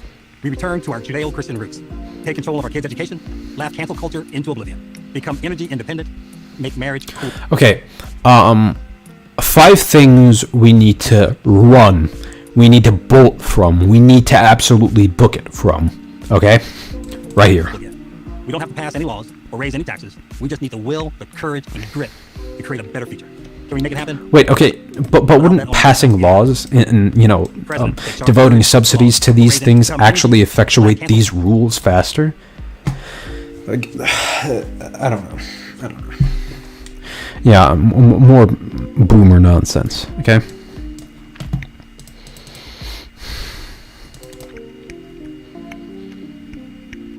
Alright. Ah, God, I don't want to cover Project Veritas today. We're looking over, current issues, by the way. Diamond and Silk, don't want to go over that. Maybe we can go over Tate admitting it. So, here we go. Dude, I hate, article stuff. Anyway, let's present it right here. There we go. Okay. Tate, from International The News. I don't know how reliable of a source this is, but, let's just read into it. Tate confesses human trafficking, organized crime, and wiretap. Tate has just been caught on wiretaps, admitting to the allegations have been made against him to date. From organized crime to stuff like human trafficking, etc., Andrew and his brother have come under fire for a myriad of claims. The most damning appears to have come from a wiretap, which quotes shocking admission. The transcription has been brought forward by a Romanian news site called Digi24. According to their findings, Andrew Tate was once tapped, admitting to the allegations brought forward against him. The wiretaps in question have since been obtained by prosecutors and showcased the extent to which the infamous star allegedly used to strangle women. I do not have an enlarged prostate, and I don't have an Amazon Prime subscription, but okay. Okay, it reads, "You're not stupid, and you can probably guess how I make so much money. I have to hide what I'm really doing." Webcam. "For a long time, I did this with a team of girls working on video chat. The company was fake, but this is how I laundered my dirty money." Oh my god, dude, doing his voice is so painful. "Some of the girls who worked for me, I used them to do other things, to move money or illegal things, documents, etc. I will never do that with you. Since then, new evidence has also come to light, in the form of victim statements, which detail the extent of the alleged humiliation they endured on Tate's compound." Wait, he's referring to himself in third person? Okay. Some even went as far to say as they were branded with tattoos that featured "owned by Tate" on their backsides. Oh, wow. Okay. So, that's him really, really getting close, or I'd say in this instance implying that he's actually doing trafficking. But, yeah. God, doing that PragerU video was fun. Let me, find, more boomer nonsense. More boomer advice for Zoomers.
Alright, so you're probably asking me, who the hell asked for Michael No Less's take on Andrew Tate? And the answer, my dear viewer, is abso-fucking-lutely nobody. Okay, so here he is, about to give the most boomer take on one of the most boomer men who appeals to Zoomers. This is going to be a doozy. To Andrew Tate. I've heard this man's name everywhere. I have no idea who he is. Some people love him. Some people hate him. I insist on speeding this up. I've put together the very finest Andrew Most people have no idea who you are, so, you know, I would quit the condescending if I were you, okay? Tate videos, and this is truly a fresh reaction. I've never seen anything this man has done, and they give me a little bio, so this is what I go in knowing. Andrew Tate, also known as Top G, which is my nickname, by the way, you and I are going to have to fight that out. He's a British-American 35-year-old former kickboxing champion and reality TV show star who is now one of the most controversial and spoken about names on the internet. He is the founder of Hustlers University, an online mentorship community that shares tips on cryptocurrency, stocks, affiliate marketing, and copywriting. Tate also Yeah, the usual fake guru grifts. owns multiple other businesses, including an OnlyFans agency. Oh, great, okay. Good, that's only the classy. Due to his hot take... Yeah, as a matter of fact, an illegally operating OnlyFans agency. And persona, he's been banned on nearly every single social media platform, including Facebook, Instagram, Twitter, and YouTube. Okay, so all I know about this guy is that he is an athlete, a pimp, and too hot for TV. Take it away. People think you're like sexist. Because I said the truth. Which is? Women can't fight. Men are stronger. More true things. I think one thing I said is I said, and maybe I'll upset the ladies on the podcast, I hope not. But please. Stronger. I think stronger can be interpreted in different ways in different contexts, but, yeah, that feels like a straw man. I highly doubt many leftists are saying, well, you know, biologically the sexes are equivalent in physical strength. That feels like a straw man. Correct me if I'm wrong. I said if I were to get on a plane, and that plane was to fly into the eye of a hurricane. This fucking bald fuck's, like, glary ass head. Ah, Jesus Christ. There's a 50% chance of it crashing. I want a male pilot. I think that males are better under stress and under pressure. I think they're less likely to get emotional in a like that situation. That's why they make better soldiers. Now, that doesn't make me misogynist. That doesn't make me sexist. That's just true. Women are better at other things than men. And I'll sit here and say women are better at X. But I will say that men are better at Y. I'm not going to sit and pretend that we're all the same. We're not. Under pressure, when your life is on the line, anyone who's honest would want a male pilot in such situation. You would not want a female pilot. I don't see the problem with that. What's the problem with that? He's saying men have, generally speaking, better spatial reasoning, a little cooler under pressure, a little less given to emotional passion. That's all true. Empirics disprove that. If anybody wants to ask for a citation, I can give it to them. That's supposed to be a controversial video? I don't find that controversial. All right, next one. I wake up every day excited. Oh, I'll do this today. I'll do this today. I'll do this today. And I very much... I would be against essentialization, saying all women are intrinsically better at one thing, or all men are intrinsically better at another thing. If he's just, you know, like, citing correlations and, okay, this is what I've seen, then no, I don't really think that's sexist, but okay. Live my life in a frame of, no, I have to do this. It's very much a, I get to do this.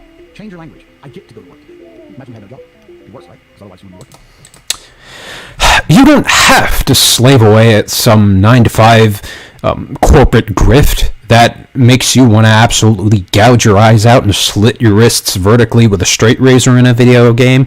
You get to do that same thing. Like, you don't have to do it. You get to do it. I'm pretty sure that's a meme. Like, that's a quote from a movie, maybe, I think. So you get to go to work. Oh, I have to fix the car. At least you have a car. You get to fix your car. Most people don't want one. Oh, I have to go get the kids. You get to go get the kids because you have these beautiful children who love you. You understand? People... Okay, what's some problem in your life? Andrew, you're arrested. You don't have to face trial for trafficking by a Romanian court. You get to face a trial for trafficking by a Romanian court. That does fundamentally nothing to, you know, lighten my outlook on things. Even their own languages.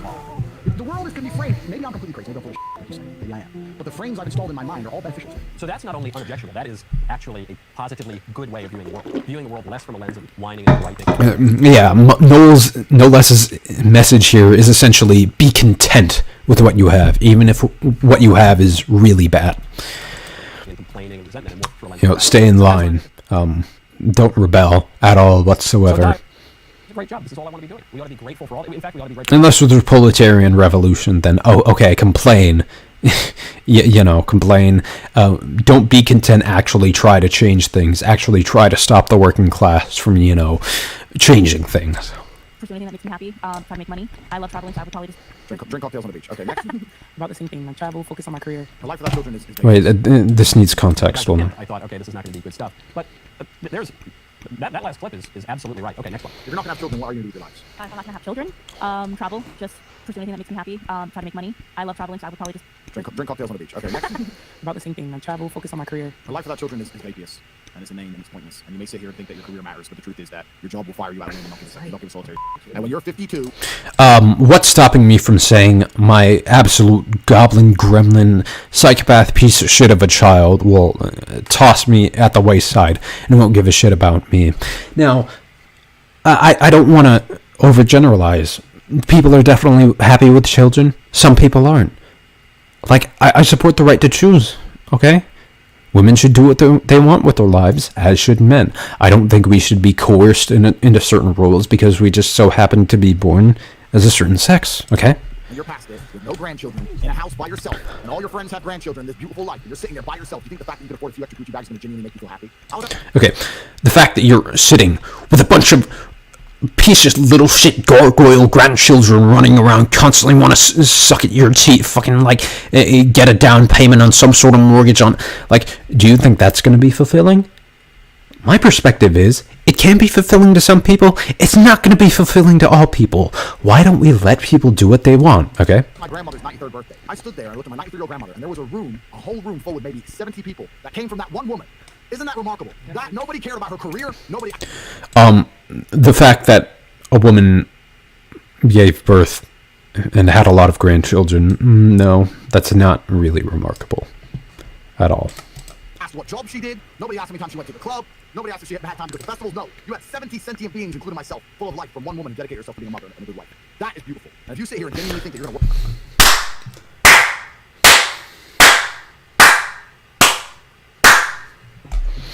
your ass off. Like, okay, be this kind of person. If you're asked on your deathbed, what is a valuable contribution you've made to the world? Don't say your fucking kids, because your kids have their own achievements, because they're their own people, okay? Have you done something utilitarian? Have you volunteered at a homeless shelter? Have you contributed to curing some disease? Obviously, you don't have to do these fantastically benevolent things, but just be a good person throughout your life and don't take credit for the work that other people do. Like taking credit for what your kids do. That's just pathetic. You're 40 years, by the age of 54, you're not going to be suicidal alone with a cat. Then you're dumb. The happiest women on earth have children, and a man who's paying the bills, and they're... Yeah, like, there's no alternative whatsoever. Like, you're going to be slaving away at a corporate, 9-to-5 office job, which virtually all people will, if we don't, implement socialism immediately, or we're just gonna be happy with 73 grandchildren running around. Like, this is such an untrue dichotomy. It's ridiculous. He's very close to right, but he's missing something. He's pretty much as right as you can be. Yeah, his take needs more boomerism, doesn't it, Michael? Generally speaking, women who have children are much more fulfilled, and that's citation needed. Factory for Mr. McGillicuddy, so that you can go to brunch a little bit more and buy some more handbags. That's totally true. And even if women with more children were to be like more happy generally, like, doesn't society heavily socialize them into maternal roles? Like, I don't get it here. A woman who gives her entire life to God is going to have a wonderfully fulfilling life. The nuns I know are so... God, which is defined as not only a timeless, spaceless, disembodied, immaterial mind, which somehow created the material universe, or an omniscient, actually omnipotent, omnibenevolent being who's, incapable of flaws, incapable of anything. Well, okay, why would an omnibenevolent being create evil? The fact that we have free will doesn't excuse anything, because if we have the capacity to do evil, and clearly we have done evil, he's still the author of evil, because we're made in his image, are we not? So God is just an incoherent concept, as defined by the Jews and the Christians. Criticizing this modern capitalist idea that all that matters is how much money you can make and how many widgets you can do spreadsheets for. Isn't that what you're in favor of? You got down on Sunday, and that's all true. That's all worthy of criticizing. But then he's only offering a kind of capitalist alternative, absent a kind of view of the world that involves God, that involves duty, and that involves religion. And so and that involves the kind of natural suffering that goes along in a fallen world, such as infertility. He's close. I just suspect that this guy's view of it... What if you're infertile from birth? Do you just, exist as a pathetic, absolutely useless piece of shit, because that's got to be sad for some Christian women who are just socialized to believe that their only purpose in life is to be a broodmare for the state. I mean, just to have children and be closer to God. The Yeah. world is kind of too narrow, and maybe I haven't heard him speak about religion, but it seems to be missing the most important element. Oh, he's a Muslim. You wouldn't like that. Well, okay, you would like it because of its, social conservatism, but you wouldn't like it because of the fact that it's affiliated with the brown people and that it's not Christian. So, You have a pina colada on the beach. It's absolutely insulting to your entire bloodline. There, you see exactly what I just predicted, which is that it's this kind of and Tate's constantly drinking cocktails and smoking cigars. It's absolutely insulting to your entire bloodline. Okay, the majority of my bloodline is dead, and honestly, I think my parents are, for the most part, fine with me having a pina colada on a beach. I'm not intoxicated, so, of just modernist, like quasi-pagan almost, certainly materialist view of the world, where it's not... Okay, these words mean nothing. Modernist, everybody specifically with an ideology that thinks will bring them good and joy could be classified as a modernist, so it's pretty much a useless term. And pagan... Okay, do pagans believe what Tate does? The reason to have children is not because man is made in the image of God, and God tells us to be fruitful and multiply, and to pass on that love, the love between... It's because you want live babies so they can be dead soldiers. From the Father and the Son, which is personified in the Holy Spirit, right? A love that is so real that he's an active person. That doesn't factor into what he's talking about. He's just saying, you're disrespecting your ancestors. Right? It's a kind of pagan ancestor worship, which I guess is better than the modern capitalist view, the modern kind of... You constantly deify the Founding Fathers, don't you? So, of course you have this... you're a pagan. You practice ancestor worship, and, of course ancestor worship isn't exclusive to paganism, but... Whatever. But ultimately, it's not. That's not really fulfilling. I have to keep going. These people love entrepreneurship and libertarian philosophy. Okay, let's continue. Times your grandparents went to work, but it didn't feel like it. Just for you to exist. You're a selfish ass to say no. Me and my passions and my dreams and my drawings and my Instagram page is worth more than ever having children. You're a selfish that should all have kids. Obviously, you could probably clean up the language around women. I just, generally speaking, don't think it's great to talk like a sailor in mixed company. Oh yeah, the free speech people love constantly censoring profanity. And they constantly complain about YouTube censorship as well, which, hey, I hate censorship. I want adults to be able to express themselves however the fuck they fucking shit and want, okay? So... On the fashion, but I just don't think that's very gentlemanly. But the point he's making is, it's more correct than incorrect. It's just missing the most important part, which is... Fuck you. Maybe that isn't too gentlemanly of me, but... hey, First Amendment, free speech. God. And when you take God out of the equation, you can go down some pretty weird trails. Okay, next one. If I understood what you said, that if... God is in and of himself the weird trails, because as defined by the Christians, this timeless, spaceless, immaterial mind is already an incoherent concept on its face, because, okay, how can a mind be immaterial? It's necessarily material, because a mind is made up of neurons. To be a rational agent, you have to be capable of sentience and cognitively processing things. And this omnipotent, omnibenevolent definition, okay, well, all that exists is God's creation, but apparently he doesn't need a cause for his own creation, so all that exists is God's creation, but God created evil as well. So how could an omnibenevolent being be the author of evil? That just doesn't make any sense. A guy and a girl is dating, and a girl does OnlyFans, she owes him a cut? No, 100%. She's his girl. 100%. It's his girl. But what's that have to do with anything? Your property.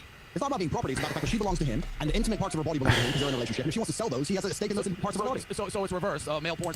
Yeah. So obviously Tate would be in favor of marital rape. Belongs to him. That sounds like property, but if it isn't, belongs to him, does that mean, she needs to consent to sex whenever he wants? Because that's not really consent.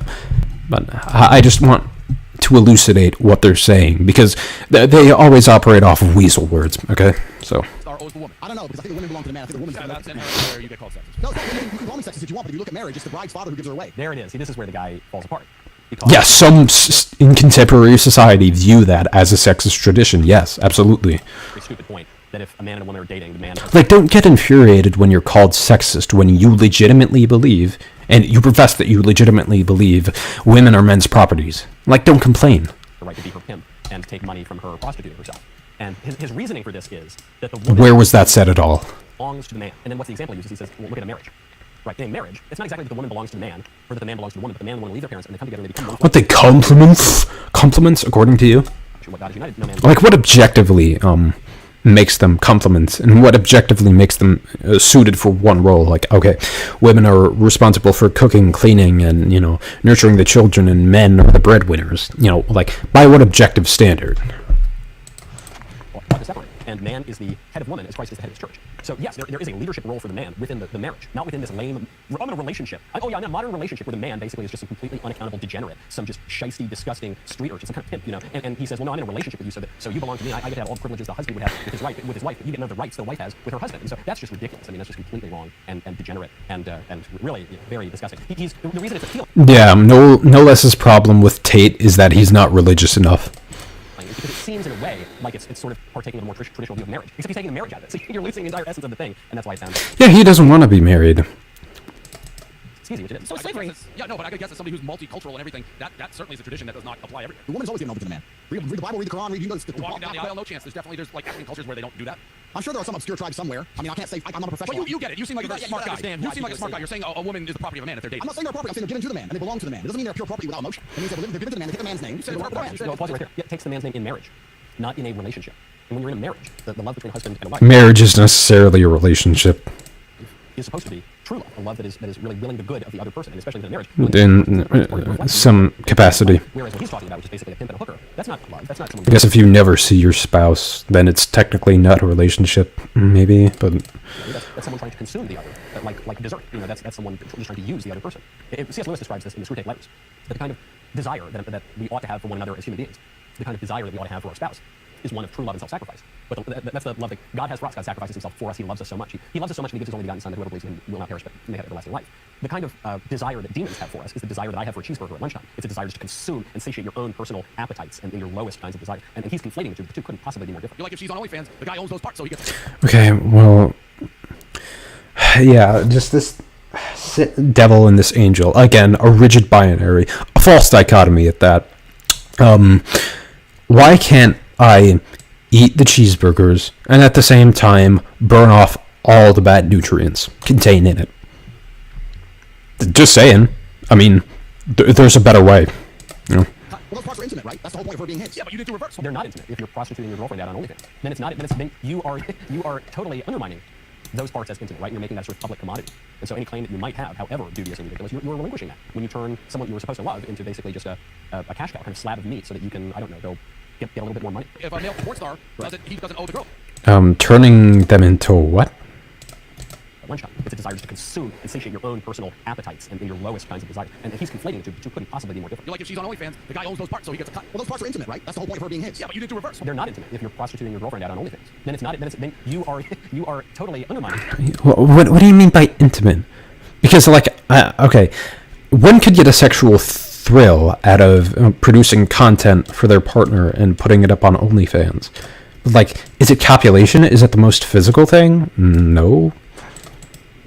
Those parts as intimate, right? You're making that sort of public commodity. Like, content production in and of itself doesn't need to involve intercourse. Like, stop using these fucking weasel words, dude.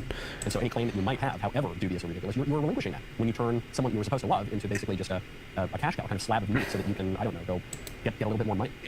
Cash cow. Okay, is that what you think is just any employee anywhere? Cash cow, like, okay. If I make money off of my accountant, is he a cash cow to me? A male porn star does it, he doesn't... Like, what is your line? Oh, the girl. Correct, because he doesn't belong to her. She still belongs to him. Yeah, little incoherent from Mr. Tate, but I'm not surprised because he owns an OnlyFans. So he and also you. Does this, right? He is a pimp and he sells these women and uses them like meat and just sort of taking a human being and just degrading her into nothing but the material and flesh to prey on. Wait, degrading her into nothing but the material and the flesh. Okay, I can acknowledge someone for who they are sexually and, you know, like, what fulfillment they bring to me in an exclusively sexual sense, and also acknowledge them as a human being with their own feelings and thoughts and emotions. Like, actually, as a matter of fact, that's what you do. You constantly disregard the considerations of women and the thoughts that women have on political matters, and you just tell them, hey, be a brood mayor for the state and get your ass in the kitchen, bitch. That's your only prescription for women, and that's what it always has been throughout the history of conservatism. Addicted men and take money from both of them so that we can, I don't know, like, just find more stuff. Okay, porn addiction is a multifaceted issue. I'm not going to get into it now, but like, I highly doubt everybody on OnlyFans is addicted to porn and sex. Real cravings. It's clear here. Unlike in some of the other videos where he's talking about things that he doesn't have a financial stake in, you know, talking about things like, hey, when you wake up in the morning, be grateful. You know, he doesn't lose money or make money on that advice, so he gives advice that's a little bit better. But on this one, he's engaged in a very depraved and exploitative sort of action, so he's trying to defend it with absolutely incoherent kind of arguments. Yeah, because he's a trafficker. You also said that you could have multiple partners, but a female that was with you couldn't also have multiple partners? Well, a woman could say that same thing if she decided. She could say, I can sleep with multiple men, but my man can't sleep with multiple women. She so chooses. We're all free individuals, right? Yeah, but you wouldn't agree if a woman said that. I would personally find that revolting, correct? But there are women who find lies to revolting. Well, why? Why? Because you just viscerally find it revolting? Okay, well, don't get mad when people ask you for a justification of that. I think if a man is not sexually exclusive, it's not the same with a woman. Because with a woman, you have the paternity issue. With a man, you don't have the paternity issue. If I have 3 girlfriends and they all get pregnant, we know whose mother who's fucking. Oh, okay, but Tate, I don't know if you understand linear time or not, but it's the fucking 21st century. We have birth control, especially in more liberal areas. They have access to birth control, you know, and obviously in more liberal areas, they're more sex positive. So I'd say more promiscuous women are going to have access to more birth control, again, ubiquitously. If you have 1 woman and 3 men, you don't need to be parents, so she's not pregnant. Yeah, you can definitely figure that out. DNA tests are pretty accessible. So I said science can step in and fix it, but that doesn't mean it's not haram against the will of God. Look, read the Bible. Every single man had multiple wives. Wait, oh, okay, now you want to invoke the fucking Quran and the Hadith. Okay, I could absolutely have a field day with which Islamic law you violate. If you're going to hold yourself to a consistent standard, bitch, batter up, okay? Come to the fucking plate. Step in that ring, why don't you? Face that fucking music. Because I can do an entire gauntlet on how fucking haram you are, motherfucker, okay? And no, I'm not Muslim. I reject its social conservatism. I reject this, you know, idea of Allah. Obviously, I need to read more up on its scriptures because, you know, I'm more familiar with Christianity and Judaism because, you know, Christianity cites the old Mosaic law, but I can have a field day testing your consistency with Islam, man. Okay. And now God, okay. Oh, definitely, yeah. I definitely agree with no less on this one. And that's absolutely true. Why is it different? Because of the possibility of pregnancy. Absolutely true. What he says about... Okay, well, what if I'm a female and my tubes are tied? My partner is wearing 2 condoms. I'm taking a pill and I'm taking Plan B and I'm also on the pill. I'm using spermicide. I'm using every piece of contraception imaginable. I'm flat out infertile. I've had a hysterectomy. Why can't I just sleep around then? See, you have no argument there. It just falls flat, doesn't it? You know, people in the Bible having multiple wives in the Old Testament. That is true. Yeah, double standard. In fact, when the men take multiple wives, things go really, really bad. You see this throughout the book of Genesis. When men fail to trust in God's plan and start to try to take matters into their own hands, let's say, for instance, man can't have a child, starts to, you know, sleep with the wife's handmaiden or whatever, things start to go really, really bad, and it leads to millennia-long problems with humanity. So he's observing, yes, men do have these multiple wives in the Old Testament. Well, like what? So long as we're taking the book of fucking Genesis as historical fact, like what? He defines marriage. There are very few institutions that Christ defines explicitly in the Bible. He does define marriage in this way. And so, probably this guy's not particularly familiar with it. Oh, 1 man and 1 woman? Okay. Why? Again, why objectively? For reproduction? Okay. Well, any woman, postmenopausal female with a marriage certificate, illegitimate in the eyes of God, I guess. Because really his argument is a very modernist, liberal sort of argument. Yeah, well, listen, if a man wants to do something and a woman consents... Oh my god, the term modernist doesn't mean fucking anything to this guy besides, you know, a more liberal attitude socially and, you know, a more hedonistic outlook on things. Like the slightest bit more hedonistic outlook. And this guy constantly, like, drinks whiskey, you know, fucking cognac and smokes cigars every time the Daily Wire does these joint streams. So again, like Shapiro, he's Again, full of shit. That, and consent is all that matters. And yeah, maybe the women can want to kind of slug it up, if the man consents to it, it's fine. But no, consent is not all that matters. It's not. And it's towards Flawless impersonation. Flawless impersonation. providing virtue and trying to figure out what is good and what is bad. Consent isn't even the top criterion to consent. We actually share many of our feelings of What? Yes, it is. Yikes. Ooh. bullshit against certain things, like people going out and slutting up all the time. We would feel jealousy if any of our spouses did that sort of thing. That's probably because we're socialized into doing that. Like, I have never, ever, even, amongst guy friends, never felt any revulsion, in relation to the idea of a woman sleeping with multiple partners. Never had it. Don't get it. Why is that? Not just, wow, that's a weird word, we all are revolted by that. No, why are we revolted by that? Because it's bad. Well, if it's bad, then you shouldn't do it. I don't believe. Don't let me be because I don't believe in it. If you're asleep in your bed in the middle of the night and you hear a noise, and you believe in ghosts, now you're afraid, but you don't believe in ghosts, the wind and you go back to sleep. You give the ghosts power by believing in them. Your house is only haunted if you believe in ghosts. Belief is a powerful thing. Don't stand in front of you. Wait, okay. So, because somebody doesn't believe in major depressive disorder, that means they necessarily can't suffer from it. Okay, what if somebody doesn't believe in cancer, but we've legitimately found the tumor to be residing where we thought it was? Oh yes, Rashik. Absolutely. I was there the whole time. That was actually my, really big political introduction. And I just look on the content back then, and I just think to myself, Jesus Christ, we really had to do some course correction back then, and we were really Nazi adjacent back then. I mean, that's what got me into centrism, and my political reawakening eventually later. Vosh got me out of it, so, yeah, it's not an era I'm particularly fond of, okay? I could punch you as hard as I can in your stomach, and I could fracture it and send a splinter into your heart. Would you allow me to try? You would, because I believe I can. I believe I can hurt any man on the planet, and that's why people are afraid of me. And you believe depression is a crippling disease, and that's why you're afraid of it. So he gets to his point. Okay, but nonetheless, if I don't believe depression exists, that doesn't mean it ceases to exist, okay? Like, if I don't think I have major depressive disorder, but I do, I'm out of touch with reality at that point. It's The end, which is that for a lot of people, let me get up. I'm not watching all that. More psychological than, say, physical, a chemical imbalance in the brain or whatever. For a lot of people, I think they would snap out of depression if they took account of their spiritual and psychological life and made changes to their life. I think that would fix a lot of the widespread depression that you see in the country. But his point on ghosts is not correct. The existence or non-existence of ghosts does not hinge on whether or not you believe in them. I think ghosts are real. I think that pretty much everyone throughout all of human history has seen ghosts. You ever go to a dinner party? My friend Andrew Clayton has this trick. He goes, he says, hey, you ever seen a ghost? Many, if not most people, will say, yeah, actually, I did see a ghost. There's a ghost in the Bible. When Saul is talking to the witch of Endor, she summons the ghost of Samuel. So yeah, I think there are ghosts. One thing he says there is definitely not true. He says, if you believe in ghosts and you say, I think there's a ghost in my house, you're going to be afraid. But if you don't believe in ghosts, you're going to say, oh, it's just the wind, and you won't worry about it. In my experience, it's exactly the opposite. I do believe that ghosts exist. I'm not afraid of ghosts. I'm not afraid of ghosts because I'm a Christian and I put much more faith in God than I do in disembodied spirits and ghosts and demons and anything like that. Well, the only time I saw my dad ever get arrested was at a barbecue. Well, some woman was walking down the street. It's hard to tell me where we lived in Elkhart, Indiana. We were living there, and all the back gardens were open. This woman was along. She goes, "We're having a barbecue." She goes, "Have you seen my cat?" My dad said, "Would you recognize it barbecue?" And she had horror on her face. Anyway, she walked off. She called the police officers came. My dad got in an argument with the police officers because he was arrested. Only a cat-owning bitch would complain to the police about a joke. Fine, you're upset you lost your cat. Fair enough. You had a joke, maybe a little bit, risque. Who calls the police on a joke? Cat owners. Cat owners are liberals. Cat owners believe in hate speech. Cat owners are Democrats. Cat owners are kids. That is mostly true. I'm not saying it's without exception, or it's not without exception, rather. But exceptions prove rules. I think he's right about the cats. Do you agree that we're biologically different, or do you think you're a strong? No. Okay, there you go. So we already have a So, biological you're the difference. protector and I'm the No, we have a biological difference. And if you have a certain biology, we agree that your biology lends to your mentality.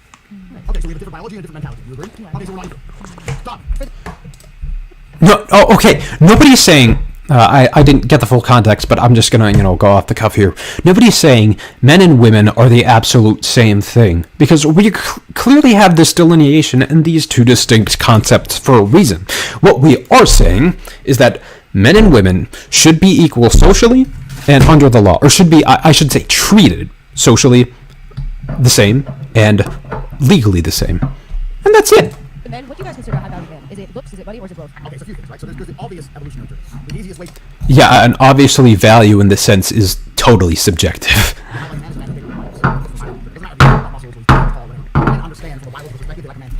It doesn't matter if your man had money, a Ferrari, everything. If you knew for a fact that any dude stepped to him and get sparked, you wouldn't want it. Right? That's wrong. No, yeah, you need a man to fight. But really, truly, to answer your question, I think that the true marker of a high-value man is a man who can say no to pussy. And I mean this on a genuine level. Here's the problem you girls don't understand. All the lower-level dudes, you say, I don't want a high-value man. Then not that high value of a man in and of yourself, because if I am to believe your own word, you're constantly saying, I'm slaying pussy left, right, and center, bro. I'm slaying pussy in circles. So, okay. Like, shut the fuck up. Lower value guy. He'll anything. He has no choice. If you get a high value guy, at least he has the option to say no to something. There's a lot of truth in that last point that he made. I'm going to try to clean it up, maybe rewrite it a little bit. He's saying that the greatest marker of a high-value man is that he can say no to the ladies. That is obviously true. What he's saying is that the high-value man is in control of his base passions. That man has two wills that exist simultaneously. Women have it too. I'm saying man in the general sense. The lower will, which is the appetite, it's the passion, that's just when you want to eat cookies in a cookie jar. And then the higher will, which is the rational will, which tells you, no, actually, if I eat all the cookies in a cookie jar, I'm going to have a tummy ache, so I'm not going to do that. And the traditional way of understanding this, the rational will, the higher will, mediates between the lower will, the appetite, and the divine will, which is perfect. And so, yes, a high-value man will be in great command, and he will follow his rational will, and he will subdue his passions. Absolutely true. The irony of him talking in this way is that he's describing a kind of animalistic world, which is like doing... Okay, nobody can completely subdue their passion. I guess strength does take some sort of maybe deference and withholding in some sense. Yeah, it's kind of vague, like it's context dependent. And then you especially see this in the way he's talking about women, saying women are less than man. And because, yeah, it's true, obviously there are physical differences between men and women, and there are non-physical differences between men and women too, but there is an essential spiritual equality between men and women. To use this kind of pagan, almost animalistic... Spiritual quality, okay. Did he say equality? That to me doesn't true. The irony of him talking in this way is that he's describing a kind of animalistic world, which is about doing kind of random... Oh wait, that's... okay, let me... There's a lot of truth in that last point that he made. I'm going to try to clean it up, maybe rewrite it a little bit. He's saying that the greatest marker of a high-value man is that he can say no to the ladies. That is obviously true. What he's saying is that the high-value man is in control of his base passions. That man has two wills that exist simultaneously. Women have it too. I'm saying man in the general sense. The lower will, which is the appetite, it's the passion, that's just when you want to eat cookies in a cookie jar. And then the higher will, which is the rational will, which tells you, no, actually, if I eat all the cookies in a cookie jar, I'm going to have a tummy ache, so I'm not going to do that. And the traditional way of understanding this, the rational will, the higher will, mediates between the lower will, the appetite, and the divine will, which is perfect. And so, yes, a high... okay, this is just, you know, really aesthetic-focused, religious, theological philosophy speak for the concept of ego, id, and superego. Yeah, ego, id, and superego, yeah, are the three things defined in psychology. It may have been based off of that, but then again, I don't know. Feel free to correct me on this. So, the id mediates between the ego and the superego, and no. Ego mediates between id and superego. No. Oh my fucking Jesus Christ. Okay. Ego mediates between id and superego. Yes, right. That's it. Okay. So, id is just our visceral desires, our absolute carnivorous, omnivorous, you know, base instinct, our nature, you know, greed to some extent. And superego is our most absolutely compassionate side, almost to the point of hindrance and preventing what we actually need. And ego is the more cost-benefit analysis side, and, you know, deciding in every context, okay, what's better? You know, what's the most rational decision? So, follow his rational will, and he will subdue his passion. Like, my point here is you don't have to quote these things in theological philosophy speak. That's so fucking absurd. Absolutely true. The irony of him talking in this way is that he's describing a kind of animalistic world, where it's just about doing kind of random violence, right? It's not, things are not really particularly rational or orderly. And then you especially see this when he's talking about women, saying women are less than man. And because, yeah, it's true, obviously there are physical differences between men and women, and there are non-physical differences between men and women too, but there is an essential spirit. No, yeah, blacks and whites. I don't think whites are superior to blacks. I just think there are intrinsic differences between the two races. Yeah, imagine how that would bode on YouTube. Jesus Christ. Yeah, okay, go on r/blatant misogyny. You'll really see how bad this is. We should do a segment about that sometime.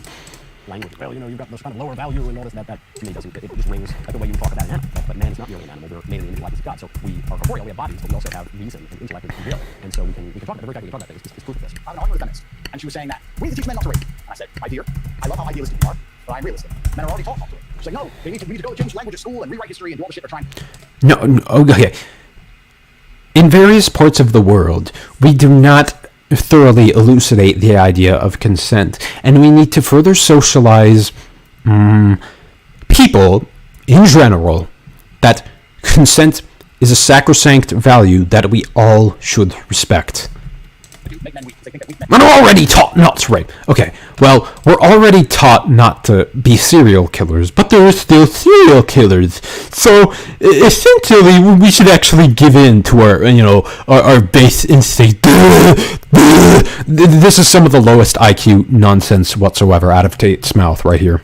I legitimately can't, fathom this. People already understand the rape is wrong. Unfortunately, human nature, some people don't care about doing wrong things. We should teach people not to steal. But they... Okay, how about the serial killer argument for, when I bring up human nature? Do you think that would fly on YouTube? Absolutely not. Would you agree that everyone says don't steal? The Bible says don't steal. The Quran says don't steal. Schools say don't steal. Everyone says don't steal. People still steal. So if I were to take $1 million in cash and walk down the street at night in the worst part of town holding it, to a degree I would have some responsibility. I'm not wrong. The police would come and say, why did you do that? People would say, Andrew, why did you do that? You have to protect yourself from things. You can't just rely on the ideological other people in the world are going to be perfect and infallible, or that the law is going to prevent it. You have to say, no, I can't walk through the ghetto at 2 in the morning with $1 million in cash. I take personal responsibility. She agreed. So then by extension, would you agree that the smartest thing a woman can do to prevent rape is not to sit here on a podcast and try and change the way men think and talk about bullshit, but to take some degree of personal responsibility and not put yourself in a situation? Obviously, 100% true. Every syllable he uttered there is obviously correct. Is that it? That's all you undertake videos? Okay. This guy, I'm going to be as charitable. First of all, the first thing he should do is shut down his OnlyFans business and stop being a pimp. Stop using women like they're just flesh and selling their flesh so that you can have a few more dollars. Don't do that. But I'm saying this genuinely with the spirit of charity because I think his heart is almost in the right place. I think he's searching after something that is true, and he's just been raised in this decadent, stupid, materialist culture. You're on the right track. You just gotta go further. He recognizes the kind of modern lib culture is stupid and wrong. And yeah, Knowles' conception of Tate is that he needs to be more boomery in his ethics. Well, okay, I can't take any more conservative nonsense. That's it for tonight, folks. Bye-bye.